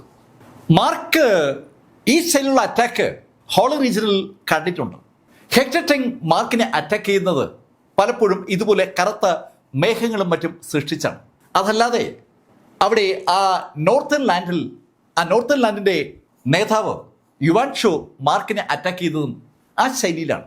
യുവാൻ ഷോ മാർക്കിനെ മാത്രമല്ല ആ എൻ്റെ സദൻ മേഖലയെ അറ്റാക്ക് ചെയ്തത് ഇതുപോലുള്ള കറുത്ത മേഘങ്ങളും മറ്റും സൃഷ്ടിച്ചുകൊണ്ടാണ്. ആ കഥ മാർക്കിന് ഇപ്പോഴും ഓർമ്മയുണ്ട്. മാർക്ക് അതൊക്കെ ആലോചിച്ചുകൊണ്ട് ഊരോട് ചോദിച്ചു, ഊവേ, അപ്പോൾ ഈ സെയിന്റ് പവർ നമുക്കെപ്പോഴാണ് കിട്ടുക? മാർക്ക്, നമ്മുടെ ബോഡിയിൽ കുറേശ്ശെ സെയിന്റ് പവർ കയറി വരികയാണ്. എൻ്റെ ഒരു ഊഹം ഞാൻ പറയാം. ആവശ്യത്തിന് സെയിന്റ് പവർ നമുക്കും ആയിക്കഴിഞ്ഞാൽ ഈ സേഫർ ചെയ്തതുപോലെ നമുക്ക് ചെയ്യാൻ പറ്റും. നമുക്ക് സെയിന്റ് പവർ ഉപയോഗിച്ച് നമ്മുടെ ഹോളി റീജിയനിൽ കാര്യങ്ങൾ ചെയ്തതുപോലെ പലതും ചെയ്യാൻ പറ്റും. ഹോളി റീജിയനിൽ മാർക്കിന് അവസാന സമയത്തൊക്കെ എവിടേക്ക് വേണമെങ്കിലും സഞ്ചരിക്കാൻ കഴിയുമായിരുന്നു. മാർക്കിന്റെ മനസ്സ് വിചാരിക്കുന്ന സ്ഥലത്തേക്ക് മാർക്കിന് അനായാസമായി ഓയിഡിലൂടെ ശൂന്യതയിലൂടെ യാത്ര ചെയ്യാൻ പറ്റുമായിരുന്നു. പക്ഷെ ഈ സെയിന്റ് കിങ്ഡത്തിൽ വന്നതിന് ശേഷം എങ്ങോട്ട് യാത്ര ചെയ്യണമെങ്കിലും നടന്നാലേ പറ്റൂ. ആ ബൗണ്ടറി പക്ഷെ സീഫർ ഇപ്പോൾ മറികടന്നിരിക്കുകയാണ്. മാർക്കിന്റെ ഉള്ളിൽ വന്നിരിക്കുന്ന വിഷയം അതാണ്. മാർക്കും ഈ ഊവയും തമ്മിൽ ആ കാര്യം സംസാരിക്കുമ്പോൾ അങ്ങ് വനത്തിനകത്ത് തൻ്റെ സങ്കേതത്തിൽ സീഫർ കണ്ണു തുറന്നു. ശരിക്കും അയാൾക്കൊരു അസ്വസ്ഥ ഫീൽ ചെയ്യാണ്. അയാള് ചുറ്റും നിൽക്കുന്ന ആളുകളെ ഒന്ന് സൂക്ഷിച്ചു നോക്കി. എന്താ സീഫർ, എന്തു പറ്റി? ഏയ്, എനിക്കൊരു ഒരു ഒരു ഒരു പ്രശ്നമുണ്ടായി. സീഫർ, എന്ത് പ്രശ്നം? നമുക്ക് എല്ലാവർക്കും അറിയാവുന്ന ഒരു കാര്യമുണ്ടല്ലോ, 81 സെയിന്റ് ഹാർട്ട് ഉണ്ടെങ്കിൽ ഈ കിങ്ഡത്തിന്റെ ആധിപത്യം നേടാൻ പറ്റുമെന്ന്. ആ 81 സെയിന്റ് ഹാർട്ടിൽ ഏറ്റവും പ്രാധാന്യമുള്ളത് 10 എണ്ണമാണ്. ആ 10 എണ്ണത്തിൽ ഒന്നിൻ്റെ സാന്നിധ്യമാണ് എനിക്കിപ്പോൾ അനുഭവപ്പെട്ടത്. ഞാൻ ആ കോട്ട അറ്റാക്ക് ചെയ്തപ്പോൾ അവിടെയുള്ള ആരോ ഒരാളിൽ ഞാൻ ആ സെയിന്റ് ഹാർട്ടിന്റെ സാന്നിധ്യം ശരിക്കും തിരിച്ചറിഞ്ഞിരിക്കുകയാണ്. മാർക്ക് ഫെല്ലർ തന്റെ മാനിഫെസ്റ്റേഷൻ കേസിലൂടെ ആ സീഫറെ ഫോളോ ചെയ്തപ്പോൾ അയാൾ തിരിച്ച് മാർക്കിനെ അറ്റാക്ക് ചെയ്ത ആ നിമിഷത്തിൽ സീഫർക്ക് അത് മനസ്സിലായതാണ്. സെയിന്റ് കിങ്ഡത്തിലെ ഏറ്റവും പ്രാധാന്യമുള്ള ആ 10 ഭാഗങ്ങളിൽ ഒരെണ്ണം ആ അറ്റാക്കിന് വിധേയനായ ആളിൻ്റെ ബോഡിയിലുണ്ട്. സീഫർക്ക് ആ കാര്യം 100% ഉറപ്പാണ്. മാർക്ക് ഫെല്ലർ എന്ന വ്യക്തിയിലാണ് ആ സെയിന്റ് ഹാർട്ട് ഉള്ളതെന്നുള്ള കാര്യം എന്തായാലും സീഫർക്ക് അറിയില്ല. സീഫർ അങ്ങനെ ആ വിഷയം അവിടെ ചർച്ച ചെയ്യുമ്പോൾ മറ്റൊരു സ്ഥലത്ത് സഷൽ ഇല്ലിൻ അവൻ്റെ കണ്ണുകൾ തുറന്നിരിക്കുകയാണ്. അവനും ആ കോട്ടയുടെ നേരെ നോക്കിയിരിക്കുകയാണ്. അവൻ അതിശക്തമായ ക്ലോണിനെയാണ് അവിടെ കോട്ടയ്ക്ക് മുകളിൽ ഒരു യോദ്ധാവ് അവസാനിപ്പിച്ചത്. അവൻ ഒരിക്കലും വിചാരിക്കാത്ത ഒരു കാര്യമാണ് സംഭവിച്ചിരിക്കുന്നത്. അതിൻ്റെതായ ഒരു ടെൻഷൻ, ഞെട്ടൽ ആ ഇല്ലിൻ്റെ മുഖത്തുണ്ട്. ഇല്ലിൻ ആ കോട്ടയ്ക്ക് നേരെ അങ്ങനെ സൂക്ഷിച്ച് നോക്കുന്നുണ്ടതും അടുത്ത് നിൽക്കുന്ന ആള് ഇല്ലിനോട് ചോദിച്ചു, എന്തുപറ്റി? ഏയ്, ആ കോട്ടയുടെ മുകളിൽ ഒരാള് ശരിക്കും എൻ്റെ ക്ലോണിനെ തകർക്കുകയായിരുന്നു. അത് അങ്ങനെ അനുവദിക്കാൻ പറ്റില്ല. നമുക്കിപ്പോൾ തന്നെ തിരിച്ചടിക്കണം. ഇല്ലിൻ്റെ ക്ലോണിനെ തകർക്കാൻ കഴിയുന്ന ശക്തി ആർക്കാണെങ്കിലും അത് നിലനിന്നാൽ അപകടമാണെന്ന് ഇല്ലിന് നല്ല ഉറപ്പാണ്. ഇപ്പോൾ സീഫറിന്റെ അറ്റാക്ക് കഴിഞ്ഞിരിക്കുന്ന സ്ഥിതിക്ക് ആ കോട്ടയിൽ വൻ നാശനഷ്ടങ്ങൾ വന്നു കാണും. അക്കാര്യം ഇല്ലിന് നന്നായിട്ട് അറിയാം. സീഫർ ഇറങ്ങുമ്പോൾ പിന്നെ ഒന്നും അവശേഷിക്കത്തില്ല. അങ്ങനെ തോന്നിയതും ഇല്ലിൻ അയാളുടെ ടീമുമായി വീണ്ടും ആ കോട്ടയ്ക്ക് മുകളിലേക്ക് തിരിച്ചു.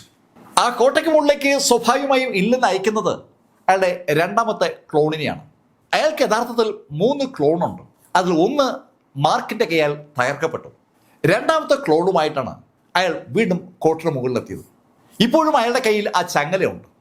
വീണ്ടും ഇല്ലിനും സംഘങ്ങളും ആ കോട്ടയ്ക്ക് മുകളിലെത്തി താണ്ഡവം ആരംഭിച്ചതും മാർക്ക് ആ കാഴ്ച കണ്ടു. മാർക്ക് ഊവയോട് പറഞ്ഞു, ഏയ് ഊവേ, ഇവനെ ഇനി വെച്ചുകൊണ്ടിരുന്നാൽ പറ്റത്തില്ല, ഇവനെ അവസാനിപ്പിച്ചേ പറ്റൂ. അങ്ങനെ പറഞ്ഞുകൊണ്ട് മാർക്ക് ഫെല്ലർ പെട്ടെന്ന് തന്നെ മാർക്കിന്റെ ആ വില്ലെന്ന് എടുത്തതും ആ വില്ലിലേക്ക് അതിവേഗതയിൽ ഒരു അമ്പ് പ്രത്യക്ഷപ്പെട്ടു. ശരിക്കും മാർക്ക് ആ വില്ല് വലിക്കുന്നതനുസരിച്ച് മാർക്കിന്റെ മുന്നിലുള്ള എനർജി ഒരു അമ്പായി രൂപം കൊള്ളുകയാണ്. മാർക്ക് ആ ഞാണ് പരമാവധി വലിക്കുകയാണ്. നേരത്തെ 30% മാത്രമാണ് മാർക്കിന് വലിക്കാൻ പറ്റിയതെങ്കിൽ ഇപ്പോൾ മാർക്ക് അത് ഏകദേശം 60% വരെ താഴേക്ക് വലിച്ചു. ആ സ്ട്രിങ് വലിയുന്നതനുസരിച്ച് ആ വില്ലിൽ നിന്ന് പുറത്തേക്ക് പായുന്ന അമ്പിന്റെ പവർ കൂടുമെന്നുള്ള കാര്യം മാർക്കിനറിയാം. മാർക്ക് തന്റെ പൂർണ്ണ ശക്തിയും അതിൽ നിന്ന് പായുന്ന അമ്പിൽ ഉണ്ടാകണമെന്ന് തീരുമാനിച്ചുറച്ചിട്ടാണ് അതിവേഗതയിൽ അത് വലിച്ചത്. ഈ സമയത്ത് ആ കോട്ടയ്ക്ക് മുകളിൽ പാഞ്ഞെത്തിയ ഇല്ലിൻ തൻ്റെ കയ്യിലെ ആ മാന്ത്രിക ചങ്ങല ഉപയോഗിച്ച് ഭടന്മാരെ തുരുതുര കൊന്നൊടുക്കുകയാണ്. തന്നെ ആക്രമിച്ച ആളുകളെ മുഴുവൻ കൊല്ലുക എന്നുള്ള ഒറ്റ ലക്ഷ്യത്തോടെയാണ് ഇല്ലിൻ എത്തിയത്. ഇല്ലിൻ അങ്ങനെ അറ്റാക്ക് ചെയ്യുമ്പോഴേക്ക് പെട്ടെന്ന് അയാളുടെ നെഞ്ചിലൂടെ മാർക്ക് ഫെല്ലറുടെ ആ അമ്പങ്ങ് പാഞ്ഞു. ആ അമ്പ് പാഞ്ഞതും ഇല്ലിൻ കഷ്ണങ്ങളായി ചിതറി. കഷ്ണങ്ങളായി ചിതറിയ ഇല്ലിന്റെ കയ്യിൽ നിന്ന് ആ ചങ്ങല പാഞ്ഞു പോകുന്നത് മാർക്ക് കണ്ടു. അത് കണ്ടതും മാർക്ക് കോട്ടയ്ക്ക് മുകളിലൂടെ ഒരൊറ്റ ഓട്ടം. ആ ചങ്ങല പായുന്ന ഭാഗത്തേക്കാണ് മാർക്ക് ഓടുന്നത്. ആ ചങ്ങല തറയിൽ വീഴുന്നതിന് തൊട്ട് മുമ്പ് പെട്ടെന്ന് ഒരു ഇല്ലിൻ ക്ലോണ് അവിടെ പ്രത്യക്ഷപ്പെട്ടു. ഇല്ലിന്റെ 3ാമത്തെ ക്ലോണ് അവിടെ പ്രത്യക്ഷപ്പെട്ടതും ആ കൈയിലേക്ക് ആ ചങ്ങല വന്നു വീണതും ഒരേ നിമിഷത്തിലാണ്.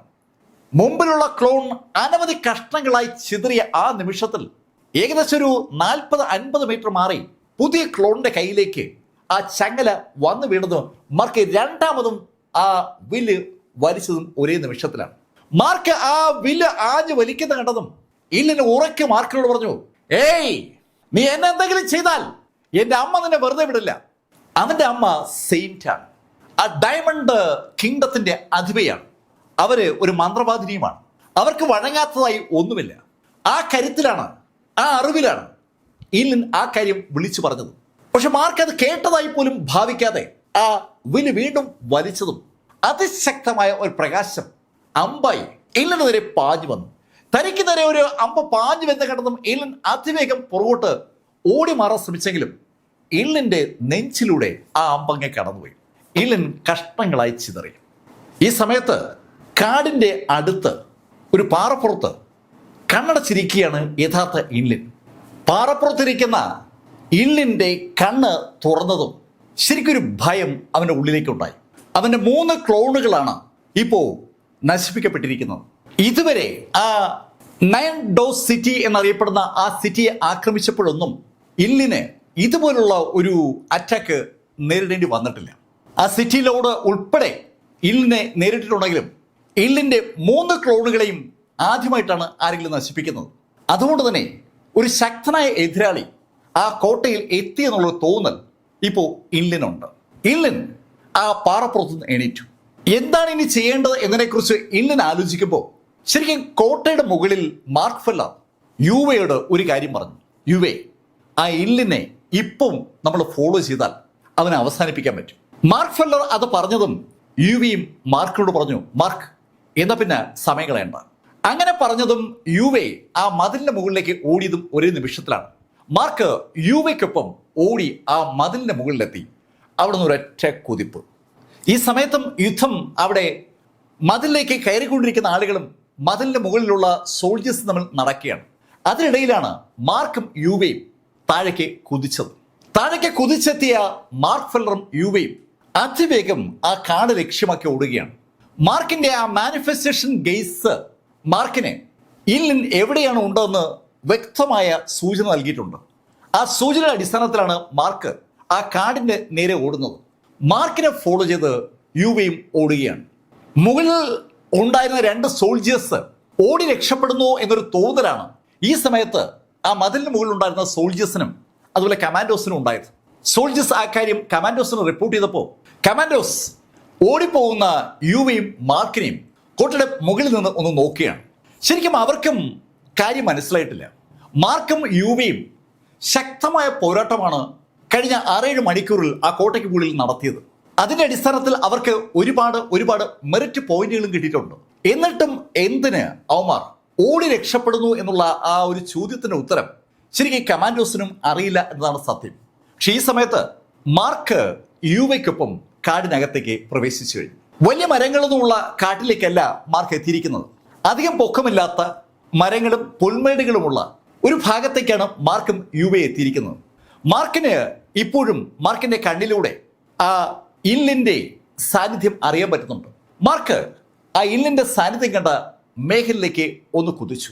ശരിക്കും മാർക്കിനും യുവയ്ക്കും തറയിലൂടെ ഓടി മാത്രമേ മുന്നോട്ട് പോകാൻ പറ്റൂ.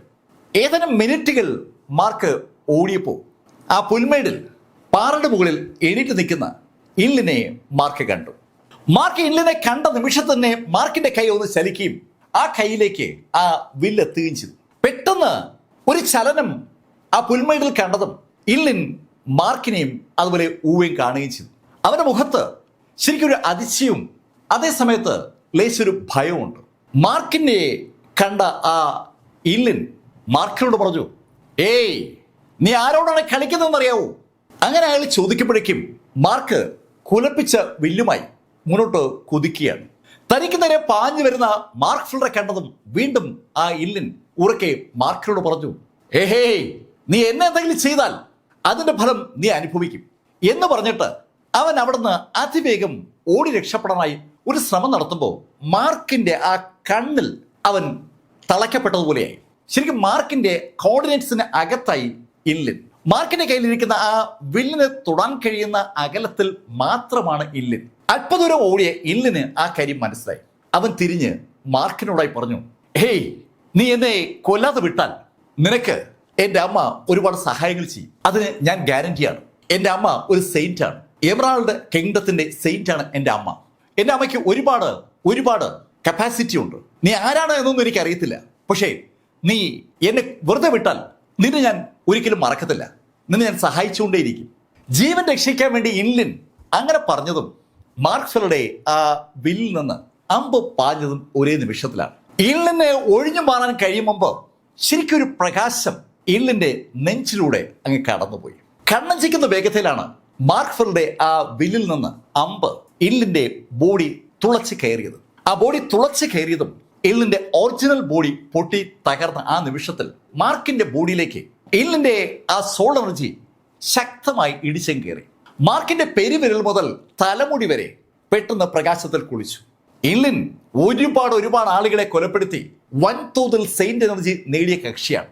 ആ സെയിന്റ് എനർജിക്കാരന് അത്രയും സെയിന്റ് എനർജി കൈവശം ഉണ്ടായിരുന്നിട്ടും അവന് മാർക്കിന്റെ ആ അമ്പുകളെ തടുക്കാനുള്ള കപ്പാസിറ്റി ഇല്ലായിരുന്നു. മാർക്കിന് തന്റെ ബോഡിയിലേക്ക് ഇരച്ചു കയറുന്ന ആ സെയിന്റ് പവറിന്റെ ശക്തി മനസ്സിലായപ്പോഴാണ് ശരിക്കും അമ്പരപ്പോടെ ആ വില്ലിലേക്ക് വീണ്ടും നോക്കാൻ തോന്നുന്നത്. മാർക്കിന് ടിയാൻചി കൊടുത്ത ആ വില്ല് തികച്ചും ഞെട്ടിപ്പിക്കുന്ന ഒരു വില്ലാണ്, ഒരു ഡിവൈൻ വില്ലാണ്. ആ വില്ലിൽ അമ്പ് എവിടെ നിന്ന് വരുന്നു ചോദിച്ചാൽ ആർക്കും അറിയില്ല. ചുറ്റുമുള്ള എനർജിയെ അമ്പാക്കുകയാണ് ആ വില്ല് ചെയ്യുന്നത്. ഒരു അടിപൊളി ഡിവൈൻ വില്ല് എന്നല്ലാതെ അതിനെ മറ്റൊന്നും വിളിക്കാൻ പറ്റില്ല. ഈ സമയത്ത് ഓടി മാർക്കിന്റെ അടുത്തെത്തി. കൃത്യമായി ആ കാഴ്ച കണ്ടിരിക്കുകയാണ്. ആ ഇല്ലിൻ കഷ്ണങ്ങളായി ചിതർന്നതും ആ ഇല്ലിന്റെ സോൾ എനർജി സെയിന്റ് എനർജി ആയിട്ട് മാർക്ക് ഫെല്ലറുടെ ബോഡിയിലേക്ക് അങ്ങനെ ഇരച്ചു കയറുന്നതും. ഇല്ലിന്റെ ബോഡിയിൽ നിന്ന് ആ സോൾ എനർജി മാർക്കിന്റെ ബോഡിയിലേക്ക് ഇരച്ചു കയറുമ്പോൾ അങ്ങ് അകലെ മറ്റൊരു സെയിന്റ്ലി കിങ്ഡത്തിൽ ഒരു ലേഡി അവരുടെ സിംഹാസനത്തിൽ നിന്ന് ചാടി എണീറ്റു. അവരുടെ മുന്നിലുള്ള അവരുടെ മകന്റെ ജീവൻ സൂചിപ്പിക്കുന്ന ടാബ്ലറ്റ് കഷ്ണങ്ങളായി ചിതറിയതാണ് അവരെ ചാടി എണീപ്പിക്കാൻ ഇടയാക്കിയ കാര്യം. അവരുടെ മകൻ കൊല്ലപ്പെട്ടിരിക്കുന്നു. അത് 100% വാസ്തവമാണെന്ന് ആ ടാബ്ലറ്റ് ചിതറിയപ്പോൾ ആ സ്ത്രീക്കറിയാം. ശരിക്കും ആ നിമിഷത്തിൽ ആ സ്ത്രീ ദേഷ്യം കൊണ്ടൊന്ന് അലറി. ദേഷ്യം കൊണ്ട് അലറിയ ആ എമറാൾഡ് കിങ്ഡത്തിലെ ആ ലേഡി തുടർന്ന് അവരുടെ വലത് കാല് അതിശക്തമായി തറയിൽ ആഞ്ഞൊന്ന് ചവിട്ടി. ആ നിമിഷത്തിൽ ഒരു വല്ലാത്ത സ്ഫോടനം ആ കാല് പതിച്ച ഭാഗത്തുണ്ടായി. അവിടെയുള്ള തറ വിണ്ട് കീറുകയാണ്. അവരൊരു സെയിന്റ് ആണ്. എന്തും ചെയ്യാൻ കഴിയുന്ന കപ്പാസിറ്റി ഉള്ള ആളാണ് സെയിന്റ് എന്ന് പറയുന്നത്. ആ സെയിന്റിന്റെ അതിശക്തമായ ദേഷ്യം തരംഗങ്ങളായി ആ സെയിന്റ്ലി കിങ്ഡത്തിൽ അങ്ങനെ പരക്കുമ്പോൾ ആ എമറാൾഡ് കിങ്ഡത്തിൽ അവരുടെ ഒരു അലർച്ച മുഴങ്ങിയാണ്. പെട്ടെന്ന് ആ എൻഷ്യർ കിങ്ഡവും അതിശക്തമായ പ്രകാശം കൊണ്ട് ജ്വലിക്കാൻ തുടങ്ങി. മറ്റൊരു സ്ഥലത്ത് സൂഷിങ് ആ കാഴ്ച കണ്ടു. സൂഷിങ് തന്റെ അടുത്ത് നിൽക്കുന്ന മാർക്കിനെ മറ്റൊരു അവസരത്തിൽ രക്ഷിച്ച ആ ഡിവൈൻ സെക്ഷന്റെ ലീഡർ ആ സുന്ദരിയോടായി പറഞ്ഞു, മാർക്ക് പ്രശ്നത്തിൽ ആകാൻ പോവുകയാണല്ലോ. സൂഷിങ് അത് പറയുമ്പോൾ അവരും അത് ഉൾക്കൊണ്ടിരിക്കുകയാണ്. മനുഷ്യരുടെ കൂട്ടത്തിലുള്ള 8 സെയിന്റുകളിൽ 2 പേരാണ് സൂഷിങ്ങും അതുപോലെ ആ ചെറുപ്പക്കാരി. ഡിവൈൻ ഫോമന്റ് സെക്ഷൻ എന്നറിയപ്പെടുന്ന ആ സെക്ഷന്റെ തലപ്പത്തുള്ള ആ ലേഡി സ്കൈ സിറ്റിക്കകത്ത് ആ പാലസിൽ മാർക്ക് ആ സോഡ് എടുക്കുന്ന സമയത്ത് അവിടെ ഉണ്ടായിരുന്നു. ആ ഗോസ്റ്റ് സോഡ് എടുക്കുമ്പോൾ അന്ന് ആ ഗോസ്റ്റ് സോഡ് മാർക്ക് എടുത്തു കഴിഞ്ഞതും ആ ലേഡി മാർക്കിനടുത്ത് എത്തുകയും മാർക്കിന്റെ കയ്യിൽ നിന്ന് ആ സോഡ് വാങ്ങിച്ച് വെറുതെ നോക്കിയ ശേഷം ചിരിച്ചുകൊണ്ട് മാർക്കിനെ കൊടുക്കുകയും ചെയ്തതാണ്. അന്ന് മാർക്ക് നിശ്ചലനായി അവിടെ നിന്ന് പോയായിരുന്നു. കാരണം മാർക്കിന് തൊടാൻ കഴിയാത്ത ശക്തിയുള്ള ഒരാളാണ് കഥാപാത്രമെന്ന് മാർക്കിന് മനസ്സിലായിരുന്നു. അതിനുശേഷം മാർക്ക് ആ ലേഡിയെ കാണുന്നത് ആ ഷീ കുടുംബത്തിന്റെ മുന്നിൽ വെച്ചാണ്. അന്ന് ഡീമനുകളും അതുപോലെ മോൺസ്റ്റേഴ്സും ആക്രമിക്കുമ്പോൾ ആ മോൺസ്റ്റർ ജനറലിന്റെ അറ്റാക്കിനെ മാർക്കിന്റെ മുന്നിൽ കയറി പ്രതിരോധിച്ചത് അവരാണ്. ആ ലേഡി ആ സെയിന്റ് ആ പ്രകാശം കാണുന്ന എമറാൾഡ് കിങ്ഡത്തിന് നേരെ അങ്ങനെ നോക്കി നിൽക്കുകയാണ്. ഷിങ്ങിനോടായി അവർ പറഞ്ഞു, നമുക്ക് എന്തായാലും മാർക്കിനെ പ്രൊട്ടക്ട് ചെയ്തേ പറ്റൂ. മാർക്ക് വീണാൽ ചെങ് ഷുവാങ്ങിന്റെ ആ കിങ്ഡം മോൺസ്റ്റേഴ്സ് അല്ലെങ്കിൽ ഡീമൻസ് കൊണ്ടുപോകും. അത് ഹ്യൂമൻ വംശത്തിന്റെ അന്ത്യത്തിൽ കലാശിക്കുകയും ചെയ്യും. ഷൂഷിങ്ങും ആ ലേഡിയും ഒരുപോലെ പേടിക്കുന്നത് മനുഷ്യവംശത്തിന്റെ അവസാനമാണ്. മനുഷ്യവംശം ഇതുവരെയും മറ്റ് ഏലിയൻ റേസുകളെ അപേക്ഷിച്ച് മുകളിലാണ്. ഇപ്പൊ ഇതാ ചരിത്രത്തിൽ ആദ്യമായി ഏലിയൻ റേസുകൾ ഒരു സ്റ്റെപ്പ് മുകളിലേക്ക് കടക്കാൻ പോവുകയാണ്. ആ ഏലിയൻ റേസിന്റെ മുകളിലേക്കുള്ള കടക്കൽ അനുവദിക്കാതിരിക്കാൻ കഴിയുന്ന ഒരു കഥാപാത്രം മാർക്ക് ഫെല്ലറാണ്. മാർക്കിന് ആ ചെങ് ഷുവാങ്ങിന്റെ ആ സെയിന്റ്ലി കിങ്ഡം പിടിച്ചെടുക്കാൻ കഴിഞ്ഞാൽ ഈ സെയിന്റുകളുടെ കൂട്ടത്തിൽ ഒരു മനുഷ്യ സെയിന്റ് കൂടിയാവും. മാർക്ക് ഫെല്ലർ ഒരു സെയിന്റായി മാറിയാൽ അത് മനുഷ്യവംശത്തിന്റെ രക്ഷയ്ക്ക് ഒരുപാട് ഗുണം ചെയ്യുമെന്ന് ഒരു ഫീല് സൂഷിങ്ങിനും അതുപോലെ ആ സുന്ദരിക്കുമുണ്ട്. അവര് അതിനെക്കുറിച്ച് അങ്ങനെ ചർച്ച ചെയ്യുമ്പോൾ മാർക്കും ഊവയും ആ കാട്ടിൽ നിന്ന് തിരിച്ച് സിറ്റിയിലേക്ക് എത്തി. അവര് നേരത്തെ ചാടിയ അതേ ഭാഗത്തേക്ക് വന്നപ്പോൾ മുകളിൽ നിൽക്കുന്ന സോൾജേഴ്സ് അവരെ കണ്ടു. അവരെ കണ്ടതും ആ സോൾജേഴ്സ് ഒരു വലിയൊരു കുട്ട പോലെ സംഭവം താഴേക്ക് രണ്ടുപേർക്കുമായി ഇട്ടുകൊടുത്തു. അവർ രണ്ടുപേരും മുകളിലേക്ക് എത്തി. അവരെ കണ്ടതും കമാൻഡോസ് ചോദിച്ചു, അല്ല നിങ്ങൾ എവിടെ പോയത്? ബ്രദർ, ആ ഇല്ലിൻ വീണ്ടും ക്ലോണുമായി വരാതിരിക്കാൻ അവന്റെ താവളത്തിൽ പോയി അവൻ അവസാനിപ്പിച്ചതാണ്. ഇല്ലിൻ പല തവണ ആ കോട്ട അറ്റാക്ക് ചെയ്തിട്ടുള്ള ആളാണ്. അയാളെ കമാൻഡോസിന് അറിയാം. അയാളെ വകവരുത്താൻ കമാൻഡോസിന് പലപ്പോഴും കഴിയാറില്ല. എന്നാൽ മാർക്ക് ഫില്ലർ പറഞ്ഞുകൊണ്ട് വരുന്നത് കാട്ടിലേക്ക് പോയി അവനെ വകവരുത്തി എന്ന ശൈലിയിലാണ്. പെട്ടെന്ന് ആ കമാൻഡോ ചോദിച്ചു, ഏയ് മാർക്ക്, നീ പറയുന്നത് നീ ഇല്ലിനെ അവസാനിപ്പിച്ചു എന്നാണ്? അതെ അതെ, ഇല്ലിനെ ഞാൻ അവസാനിപ്പിച്ചു. ഞാനും ഊയും കൂടി അവന്റെ താവളത്തിലെത്തി അവൻ അവിടെ ഇട്ട് തീർക്കുകയായിരുന്നു. കേൾക്കുന്ന കാര്യം വിശ്വസിക്കണോ വേണ്ടയോ എന്നുള്ളൊരു സംശയം പെട്ടെന്ന് ആ കമാൻഡോസിനുണ്ടായി. കാരണം നടക്കാത്ത ഒരു കാര്യമാണ് മാർക്ക് പറഞ്ഞിരിക്കുന്നത്. ആ കോട്ടയെ അറ്റാക്ക് ചെയ്യുന്ന ആളുകളെ ഡിഫെൻഡ് ചെയ്യുന്ന ഒരു ജോലിയാണ് യഥാർത്ഥത്തിൽ കമാൻഡോസിനും സോൾജേഴ്സിനും ഉള്ളത്. പക്ഷേ മാർക്ക് ഇവിടെ ചെയ്തിരിക്കുന്നത് ആ അറ്റാക്ക് ചെയ്യുന്ന ആളുകളെ ഫോളോ ചെയ്ത് അവരുടെ താവളത്തിലെത്തി അവരെ വകവരുത്തുന്ന കാര്യമാണ്. ഇതുവരെ ആ കമാൻഡോസ് ആലോചിക്കാതിരുന്ന ഒരു കാര്യം മാർക്ക് ഇതാ ചെയ്തിരിക്കുന്നു. കൺഫ്യൂഷൻ അടിച്ചു നിന്ന ആ കമാൻഡോസിൽ പെട്ടെന്ന് ഒരു പുഞ്ചിരി ഉണ്ടായി.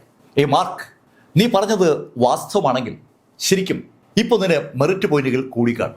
മാർക്കിന്റെ കയ്യിൽ ഒരു ടാബ്ലറ്റ് നേരത്തെ തന്നെ അവിടേക്ക് വന്ന സമയത്ത് അവര് കൊടുത്തിട്ടുണ്ടായിരുന്നു. ആ ടാബ്ലറ്റിലേക്ക് മാർക്കിനോട് നോക്കാൻ പറഞ്ഞപ്പോൾ മാർക്ക് നോക്കുമ്പോൾ അതിനകത്ത് ഒത്തിരിയേറെ മെറിറ്റ് പോയിന്റുകൾ വന്നിരിക്കുന്നതായി കണ്ടു. അത് കണ്ടതും ആ കമാൻഡോ പറഞ്ഞു, മാർക്ക്, നീ പറഞ്ഞത് ശരിയാണെന്ന് ആ പോയിന്റുകൾ വിളിച്ചു പറയുകയാണ്.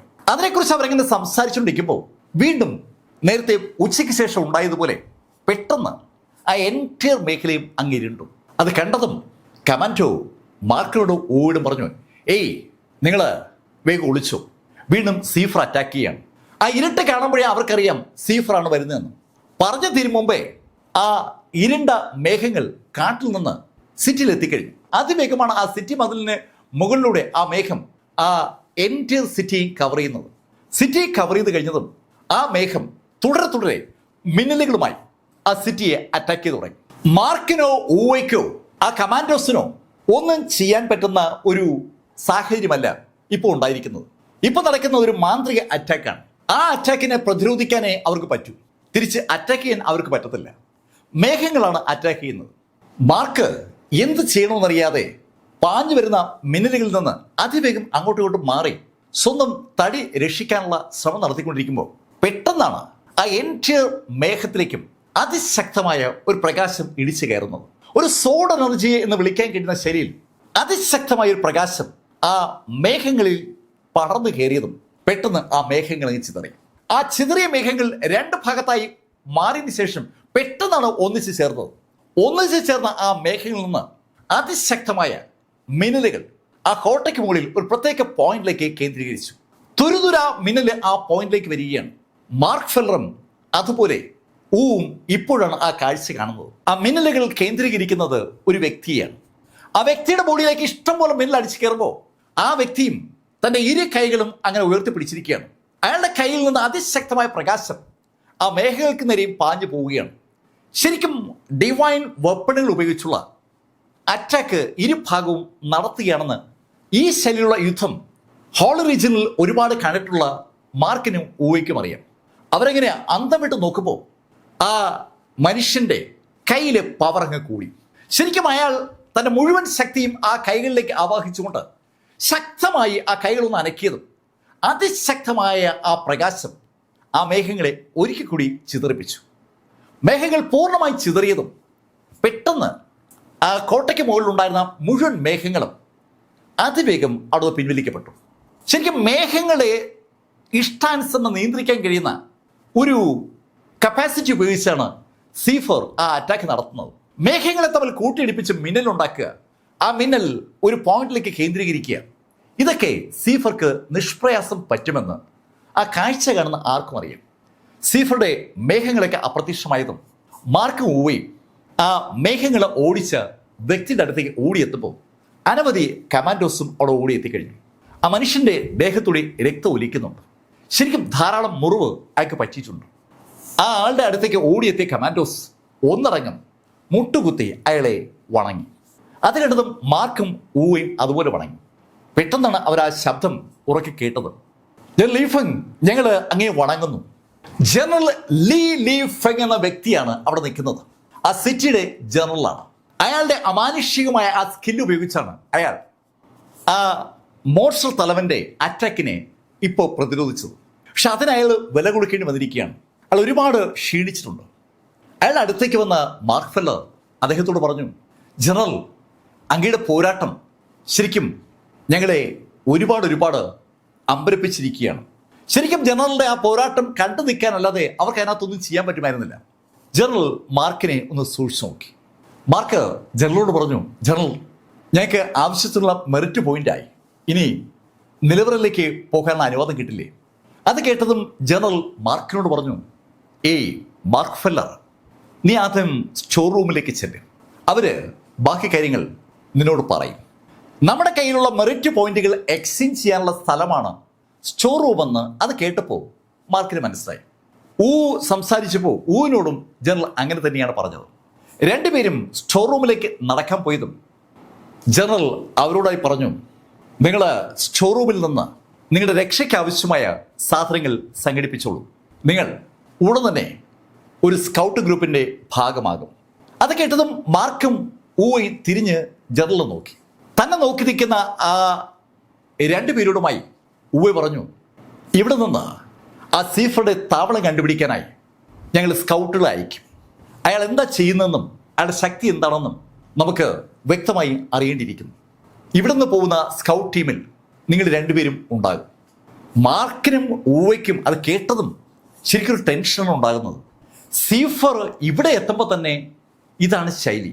അങ്ങനെയുള്ള സീഫറുടെ താവളത്തിലേക്ക് ചെന്നാൽ പിന്നെ ബാലൻസ് ഉണ്ടാവില്ല.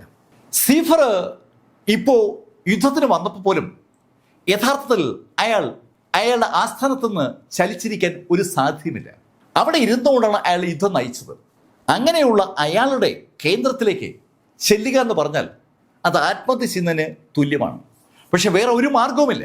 മാർക്കിനേക്കാളും ഊവയേക്കാളും ശക്തരാണ് അവിടെയുള്ള കമാൻഡോസ്. മാർക്കോ ഊവയോ എന്തെങ്കിലും എതിർപ്പ് കാണിച്ചാൽ അപ്പോൾ അവരെ തട്ടും.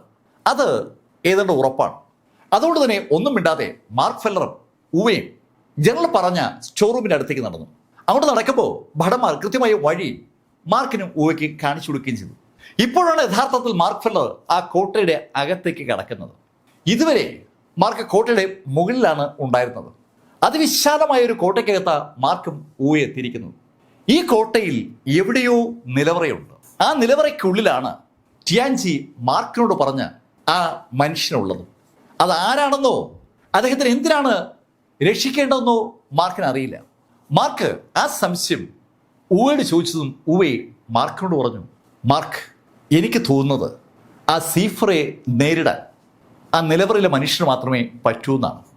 ഹേയ് ഊവേ, നിങ്ങൾ എന്തായി പറയുന്നത്? നിങ്ങൾക്കപ്പോൾ ആ നിലവറയുള്ള ആളെക്കുറിച്ച് അറിയാമെന്നാണോ? ഏയ് മാർക്ക്, എനിക്ക് അറിയില്ല. പക്ഷേ ഇവിടെയുള്ള ആളുകളുടെ ബോഡി ലാംഗ്വേജും അവരുടെ ആ നിലവറയെക്കുറിച്ചുള്ള കരുതലൊക്കെ അതാണ് എന്നോട് പറയുന്നത്. ശരിക്കും ഈ സിറ്റിയുടെ ഏറ്റവും അമൂല്യമായ സമ്പത്ത് ആ നിലവറയിലെ മനുഷ്യനാകാനാണ് സാധ്യത. അദ്ദേഹം പുറത്തെത്തിയാൽ ഉറപ്പായിട്ടും ഈ സീഫറെ കൊല്ലാൻ പറ്റും.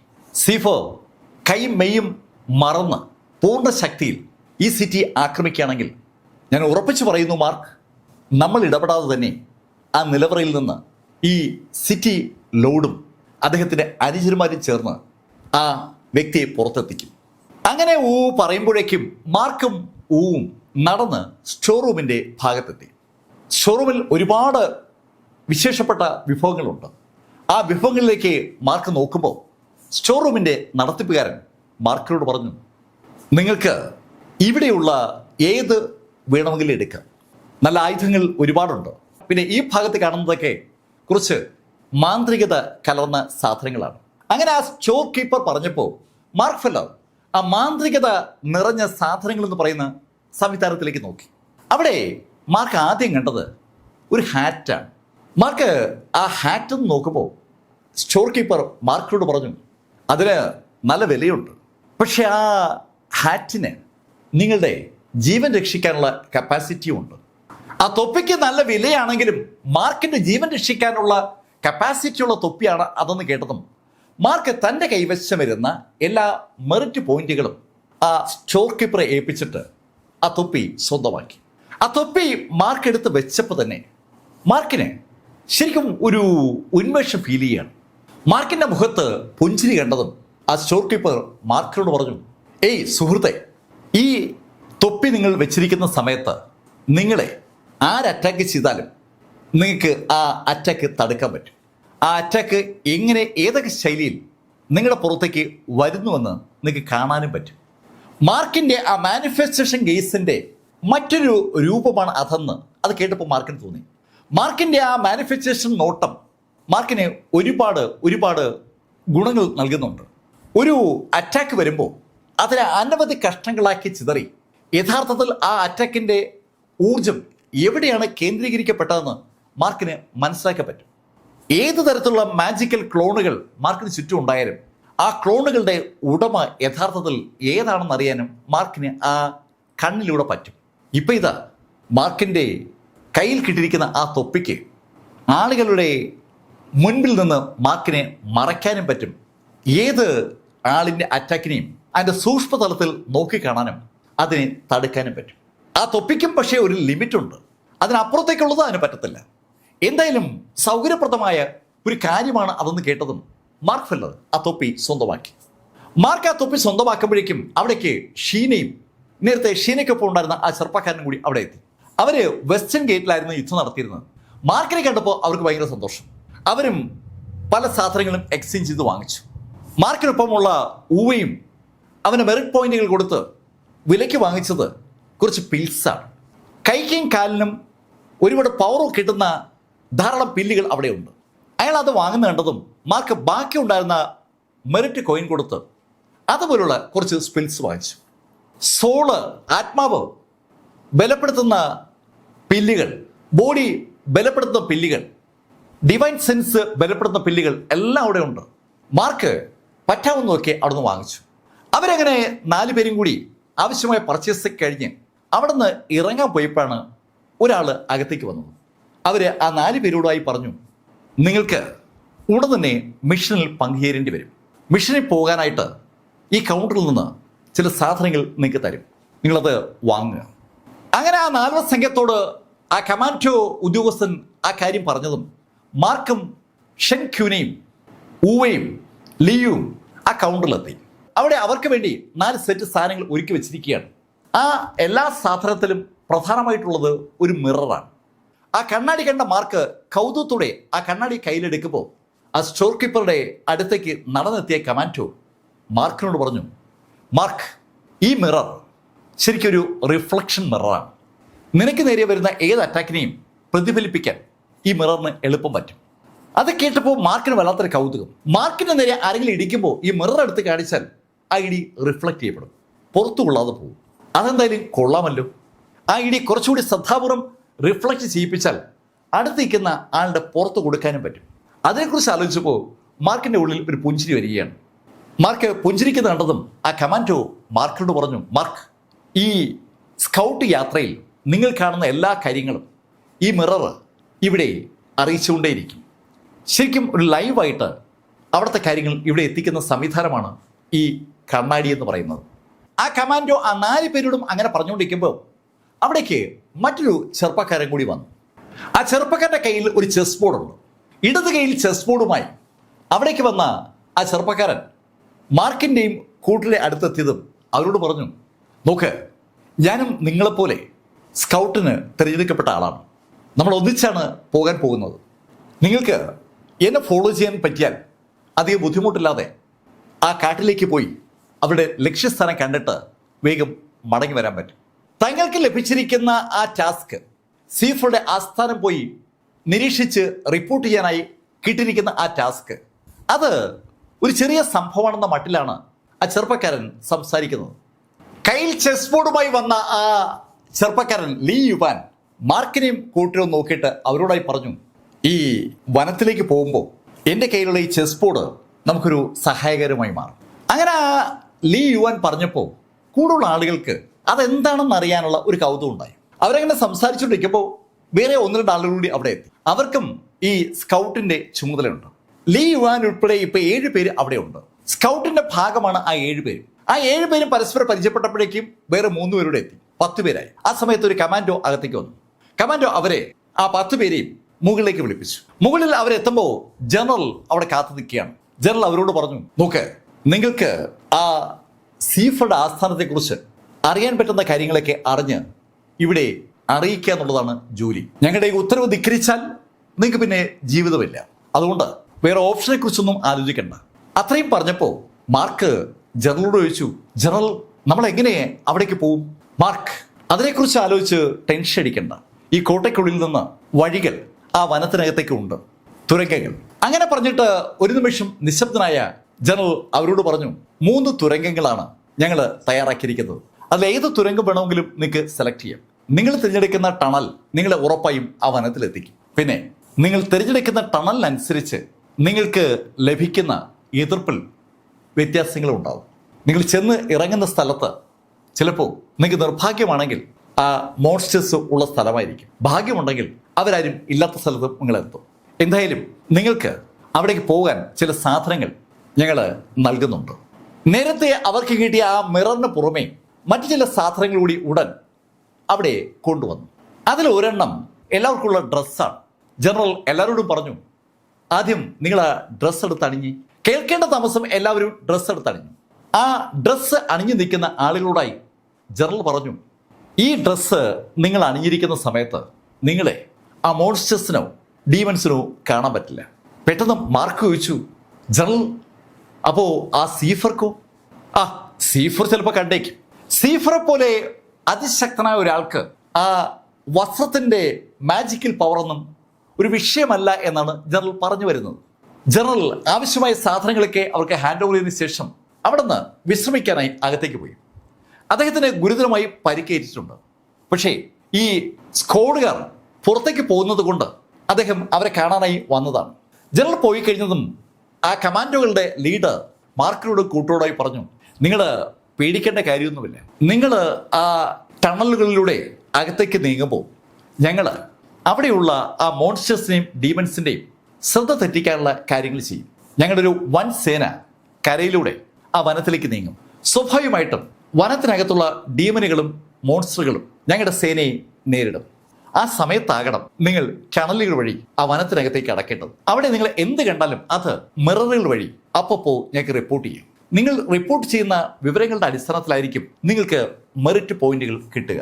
നേരത്തെ യുദ്ധത്തിൽ അവർ പരാജയപ്പെടുത്തുന്ന ആളുകളുമായി കണക്ട് ചെയ്താണ് അവർക്ക് മെറിറ്റ് പോയിന്റുകൾ അനുവദിച്ചെങ്കിൽ ഇപ്പോൾ അവർ റിപ്പോർട്ട് ചെയ്യുന്ന കാര്യങ്ങൾക്കനുസരിച്ചാണ് മെറിറ്റ് പോയിന്റ്. അങ്ങനെ പറഞ്ഞതിന് ശേഷം കമാൻഡോ അവരെല്ലാവരും ആസ്വദിച്ചിട്ട് അവിടുന്ന് പോയതും ലീ യുവാൻ എല്ലാവരോടായി പറഞ്ഞു, നോക്ക്, ഈ ചെസ് ബോർഡ് ഉപയോഗിച്ചാൽ ഏതാണ് ശരിയായ വഴിയെന്ന് എനിക്ക് മനസ്സിലാക്കാൻ പറ്റും. അങ്ങനെ പറഞ്ഞിട്ട് അവൻ ആ ചെസ് ബോർഡ് തുറന്നതും ആ ചെസ് ബോർഡിൽ വെള്ളക്കരിക്കളും കറുത്ത കരിക്കളും ഒരുപാട് വന്നു. ആ കരിക്കൾ മുഴുവൻ ആ ചെസ് ബോർഡിനകത്ത് ഓട്ടോമാറ്റിക്കായിട്ടാണ് നിറയുന്നത്. കരിക്കൾ നിറഞ്ഞു കഴിഞ്ഞതും ലീ യുവാൻ കണ്ണുകൾ അടച്ച് കൈ ഉയർത്തി ആ ചെസ് ബോർഡിലെ കരിക്കളുടെ മുകളിലേക്ക് വെച്ചു. ഏതാനും സെക്കൻഡ് നേരം അയാൾ അങ്ങനെ കണ്ണുകൾ അടച്ച് കൈ വെച്ചുകൊണ്ട് നിന്ന് കാണും. അടുത്ത നിമിഷത്തിൽ ആ ചെസ് ബോർഡ് ഒന്ന് അനങ്ങി. ആ ചെസ് ബോർഡ് അനങ്ങിയതും ആ ചെസ് ബോർഡിനകത്തുള്ള വെളുത്ത കരിക്കളെല്ലാം പതുക്കെ ചലിച്ചു തുടങ്ങി. ചലിച്ച ആ കരിക്കൾ മൂവ് ചെയ്തത് ശരിക്കും പുറത്തോട്ടാണ്. പുറത്ത് ഈ കോയിനുകൾ ഇടുന്ന ബാസ്ക്കറ്റിലേക്ക് അവരെല്ലാം വന്ന് വീണു. ബാക്കിയുള്ള കറുത്ത കോയിനുകൾ പെട്ടെന്ന് ആ എൻ്റെ ചെസ് ബോർഡും അങ്ങ് നിറഞ്ഞു. സാധാരണഗതിയിൽ 2 വരിക്കുള്ള കറുത്ത കോയിനുകളാണ് ഉണ്ടാവുക. പക്ഷേ ആ ചെസ് ബോർഡിൽ ആ കറുത്ത കോയിനുകൾ നിറഞ്ഞപ്പോൾ മിക്കവാറും എല്ലാ കോളങ്ങളിലും കറുത്ത കരിക്കളായി. കറുത്ത കരിക്കളുടെ ആധിപത്യം ആ ചെസ് ബോർഡിൽ സംഭവിക്കാൻ പോവുകയാണ്. അത് കണ്ട ലീ യുവാൻ എല്ലാവരോടായി പറഞ്ഞു, ഞാൻ ഇനി എന്താണ് സംഭവിക്കാൻ സാധ്യതയെന്ന് ഒന്ന് അവലോകനം നടത്തിയതാണ്. അപ്പോൾ ഞാൻ മനസ്സിൽ കണക്കുകൂട്ടിയത് മനുഷ്യർ വെള്ളക്കരിക്കളും ഏലിയൻസ് കറുത്ത കരിക്കളും എന്നാണ്. എനിക്ക് മനസ്സിലാവുന്നത് ഈ കറുത്ത കരിക്കൾ ഈ സെയിന്റ് കിങ്ഡം പിടിക്കുമെന്നാണ്. ഏലിയൻസ് സെയിന്റ് കിങ്ഡം പിടിക്കുമെന്നുള്ള ശൈലിയാണ് യുവാൻ പറഞ്ഞു വരുന്നതിന്റെ സാരാംശം എന്ന് പറയുന്നത്. യുവാൻ പറഞ്ഞു കേട്ടതും എല്ലാവരും അമ്പരപ്പോടെ ആ ചെസ് ബോർഡിലേക്ക് നോക്കുമ്പോൾ യുവാൻ എല്ലാവരോടെയും പറഞ്ഞു, ഞാൻ ഈ ചെസ് ബോർഡിനോട് നമുക്ക് പോകാനുള്ള വഴി ചോദിക്കാൻ പോവുകയാണ്. അങ്ങനെ പറഞ്ഞ അയാൾ വീണ്ടും ആ ചെസ് ബോർഡിൽ കരിക്കളെല്ലാം നിരത്തി അതിനുശേഷം കണ്ണുകൾ അടച്ച് വീണ്ടും എന്തൊക്കെയോ പറഞ്ഞു. അല്പസമയം കഴിഞ്ഞതും ആ ചെസ് ബോർഡിലെ കരികൾ അങ്ങോട്ടും ഇങ്ങോട്ടും മൂവ് ചെയ്ത് തുടങ്ങി. വെളുത്ത കരികൾ മുന്നോട്ടും കറുത്ത കരികൾ വെളുത്ത കരികൾക്ക് നേരെയും.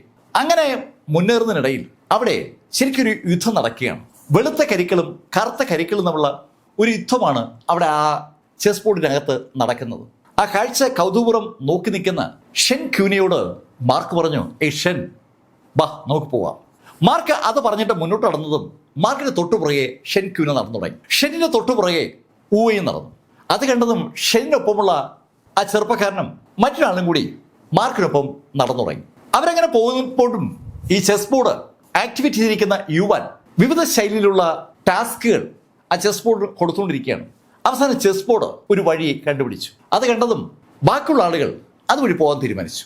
ഈ സംഭവവികാസം അറിയാതെ മാർക്കും കൂട്ടരും ആ ടണലിനകത്ത് കയറി കഴിഞ്ഞു. ടണലിനകത്തേക്ക് കയറി മുന്നോട്ട് മൂവ് ചെയ്തപ്പോൾ മാർക്ക് എല്ലാവരോടായി പറഞ്ഞു, ആരും ശബ്ദമുണ്ടാക്കരുത്, നിശബ്ദരായി പതുക്കെ നടക്കണം, എന്ത് വേണമെങ്കിലും സംഭവിക്കും. അങ്ങനെ പറഞ്ഞുകൊണ്ട് മാർക്ക് ഫെല്ലർ മുന്നോട്ട് നടക്കുമ്പോൾ മാർക്കിന്റെ മുന്നിലേക്ക് ഊവേ അങ്ങ് കയറി. മാർക്കിന്റെ ഇടതുവശത്തും വലതുവശത്തുമായിട്ട് ഇപ്പോ ആ ചെറുപ്പക്കാരനും ഇവർക്കൊപ്പം രണ്ടാമതെത്തിയ ഒരു ചെറുപ്പക്കാരനുമുണ്ട്. അതിന് തൊട്ടുപുറകെ മാർക്ക് ഫെല്ലർ, അതിനു പുറമെ ഷെൻ ക്യൂന.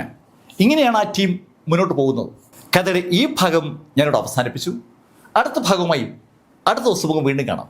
ഇതുവരെ മാർക്ക് ഫെല്ലറുടെ കഥ നിങ്ങളോട് പറഞ്ഞത് എം ലൈഫിൽ നിന്ന് BS ചന്ദ്രമോഹൻ. കമന്റിൽ ചെയ്യുക. Thank you.